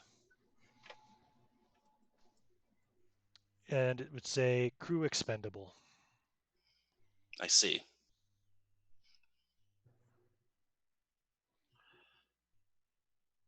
How far above the ground is he? Well, like he doesn't look that terribly far. No, he's just sitting on a throne. I'll walk around. Am I in the room with him now? You'll see the shimmer of silver as nanites move across his flaps of skin. Okay. I'm Yeah, gonna you're walk in the around room with behind him. Okay, I'm gonna walk around behind him, then grab that crown thing on his head and rip it off. Okay. So you leap up to grab onto that. Interesting. Let me look at something here. Now, Well, this might be dooming everybody. what happens if they try to kill the Esper? Kill the Esper. I was probably not the best person to have sent for this type of deal because I'm not very smart. I just know combat. Well, that may be what's necessary. When it comes to intelligence, he's really strong. Yeah. Okay. Give me. Right. Oh no, you don't have to give. Yep. You don't have to give me a strength roll. Well, yeah, give me a roll anyway. You could still botch. You could still roll. All right, double let's zero. see here. Come on, Just big money. Just roll 100. I rolled a 35, which is almost an extreme success. Yeah. Okay. Yeah. You tear the bulk of the cables out, and the light stops traveling along them. The Esper doesn't even move. Doesn't react in any way. Lights begin flickering all across, all over. The kind of black-green light in here now starts getting intermixed with a flashing red light as alarms start going off all over. Warning, warning. Main access to shipboard computer lost. Please reestablish contact. T minus 17 minutes until launch. Shit. This was the computer. Well, he's connected to the computer. Yeah. On your head. The ship is now ready to launch. Press the flashing red button when prepared to launch. Yeah. Put it on your head. Start grabbing other cables and ripping them out. Yeah, you can start ripping out cables all you want. Yeah. No problem. More alarms go off. The computer complains loudly that, all command access to shipboard computer lost. T minus 16 minutes until jump. Grab the guy and rip him out of the chair. Okay. Yeah, nanites flash across and zoom up your arm and into your body, and I'm already infected. You see them moving around him too, repairing any bits of places where the skin has been ripped from where you tore him from the throne. That's fine, but he's not in the throne anymore. And now you have massive, like millions of nanites pouring into your body, and immediately start reconstructing you and also attaching you to the chair and to him. You take 9 points of damage immediately. Cool. And I need a Constitution roll. Oh dear. That was a little over half of my health. Constitution roll. Pass. Easy. Okay. Yeah, you maintain consciousness as the nanites quickly are connecting you to the chair and to the Esper. Shit. I wanted to try to get down to the computer room after this and start ripping shit up in there, but that's probably not going to happen now. Yeah, you try to move and you cannot. Well, you could make a stress roll with an extreme success that'd allow you to tear some of the grafted flesh from the throne and from the Esper. Like a strength roll? Yeah.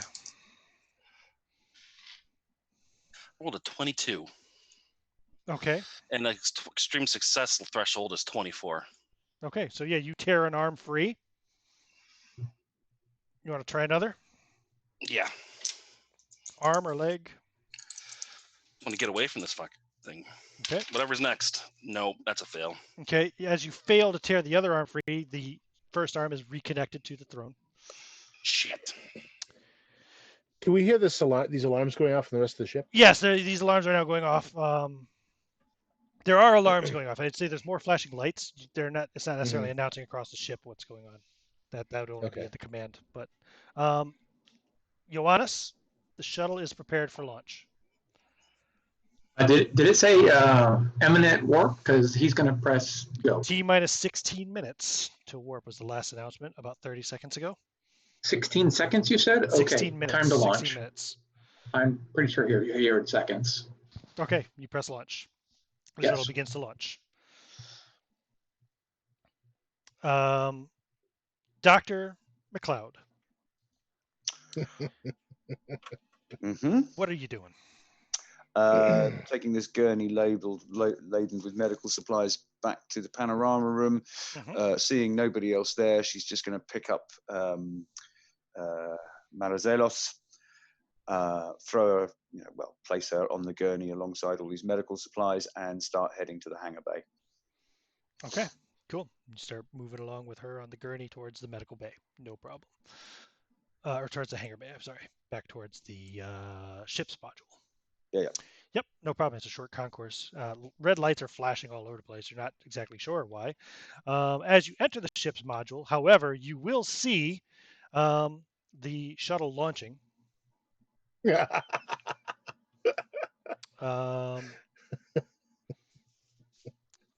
here about launching the shuttle. So the shuttle, you're getting alarms there on the shuttle, John. Of course, it's saying, warning. What does it actually say here? Here it is. Yeah, and attempting to launch the shuttle at this speed will it creates a possibility of sustaining a breach to the shuttle's hull. Do you wish to abort?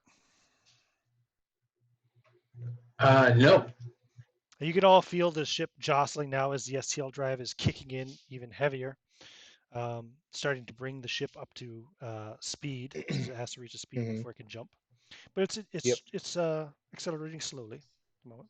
So you don't abort the jump, and despite the warnings, the shuttle does launch without any hull breach, and it begins to start moving away from the Icarus.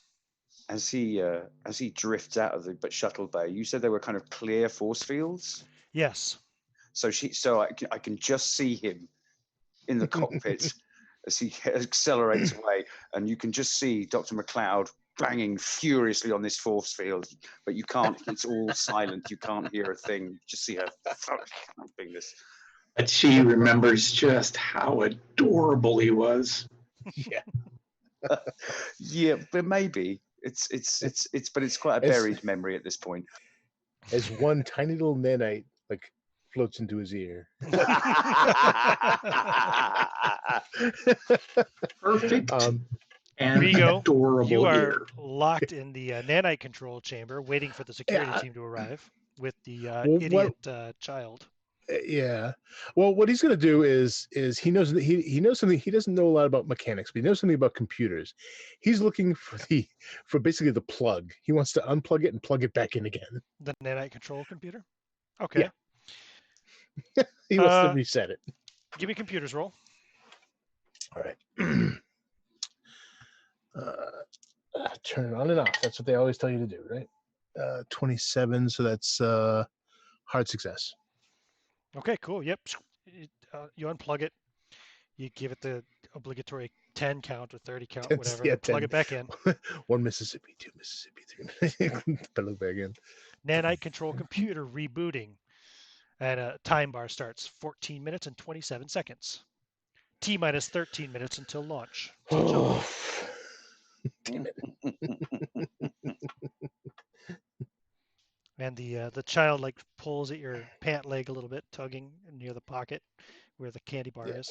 Yeah, I'll kind of look down, give it kind of a patronizing smile, and I'll give it another candy bar. Just smiles at you with its chocolate smeared face as it starts eating this other candy bar.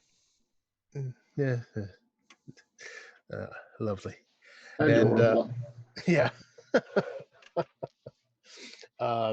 yeah, I'm gonna go to the door then and try to see if I can get out that way. See if I can disable the door to unlock it. Okay.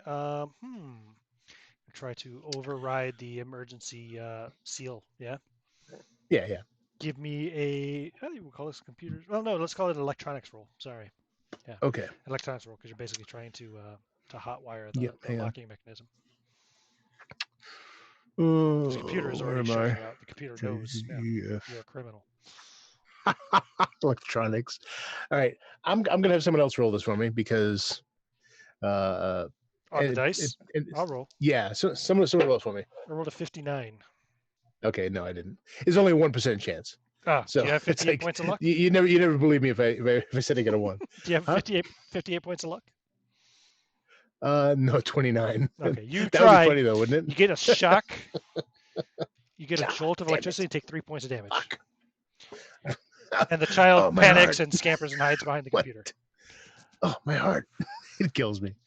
That would be appropriate too. That would be nice. No, unfortunately, it does not. Yeah, no. Now, damn close though. Unfortunately, there's nothing you're going to be able to do to stop this launch now that the Esper has been disconnected from the main computer. Yeah. And the nanites are built mainly for organic material. They can work with mechanics, but not very fast. So, the Icarus makes its jump. Now, those of you inside are driven immediately insane after the jump. Well, you take, I'll tell you right now. Give me We'll sanity drop that. rolls. We'll drop that to 0. Okay. Give me sanity rolls All right. first. Ooh, 79. That's a fail. Okay, you take 81 points of sanity damage. What? Yeah, I take Who all else the is on sanity damage. board? Cleo. Cleo fails. Cleo takes 20 points of sanity damage. Doctor. Yes, I rolled a 63. I'm going to spend all 50 of my luck to You take can't that spend down luck to... on a sanity roll. Oh, of course I can't. Damn it. Yeah. No. It was worth a You shot. lose 97 points of sanity. Okay, all right. 97. You're Holy you're shit. in sanity debt. Wow. Mueller, you're watching out the screen as the Icarus jumps away. I presume, yes? Indeed. And it leaves behind a rift in the fabric of the universe that you can see right through, allowing you Nice. to see a fragment of Azathoth expanded to its full size.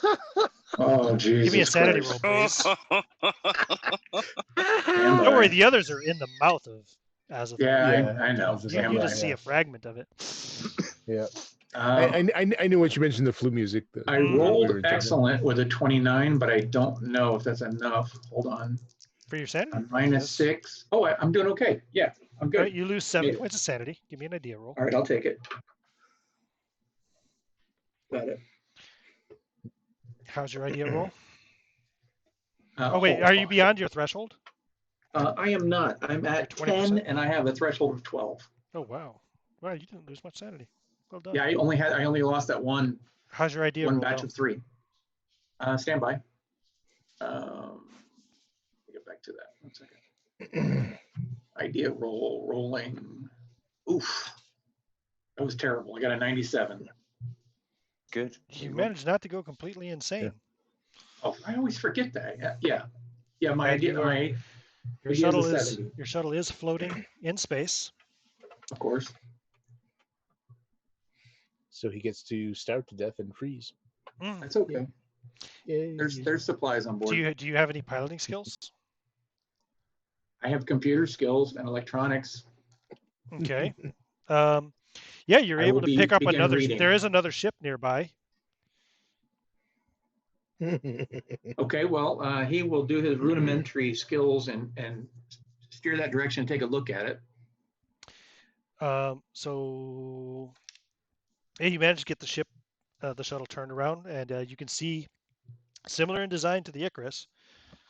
You do not see the organic outer hull that the Icarus had, however. The Icarus had a sheen of that organic material, that biomass all along the outside. In fact, the That must have been one of entire the outside of it improvements was they covered in it. made. But Around this the ship does outside? not have it. Yes. Around the outside. The outer hull of the Icarus was completely made of this biomaterial. This ship does not have any of that. It's Are just there lights on or anything like that? No, it's completely black and just looks to be floating adrift.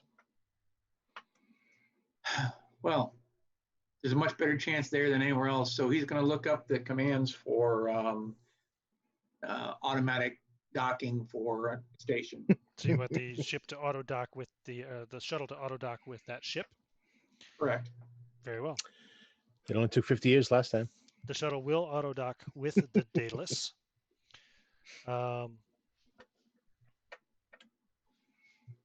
And once you go aboard. Hold on. Is there a spacesuit? I'm assuming there's a spacesuit in the shuttle.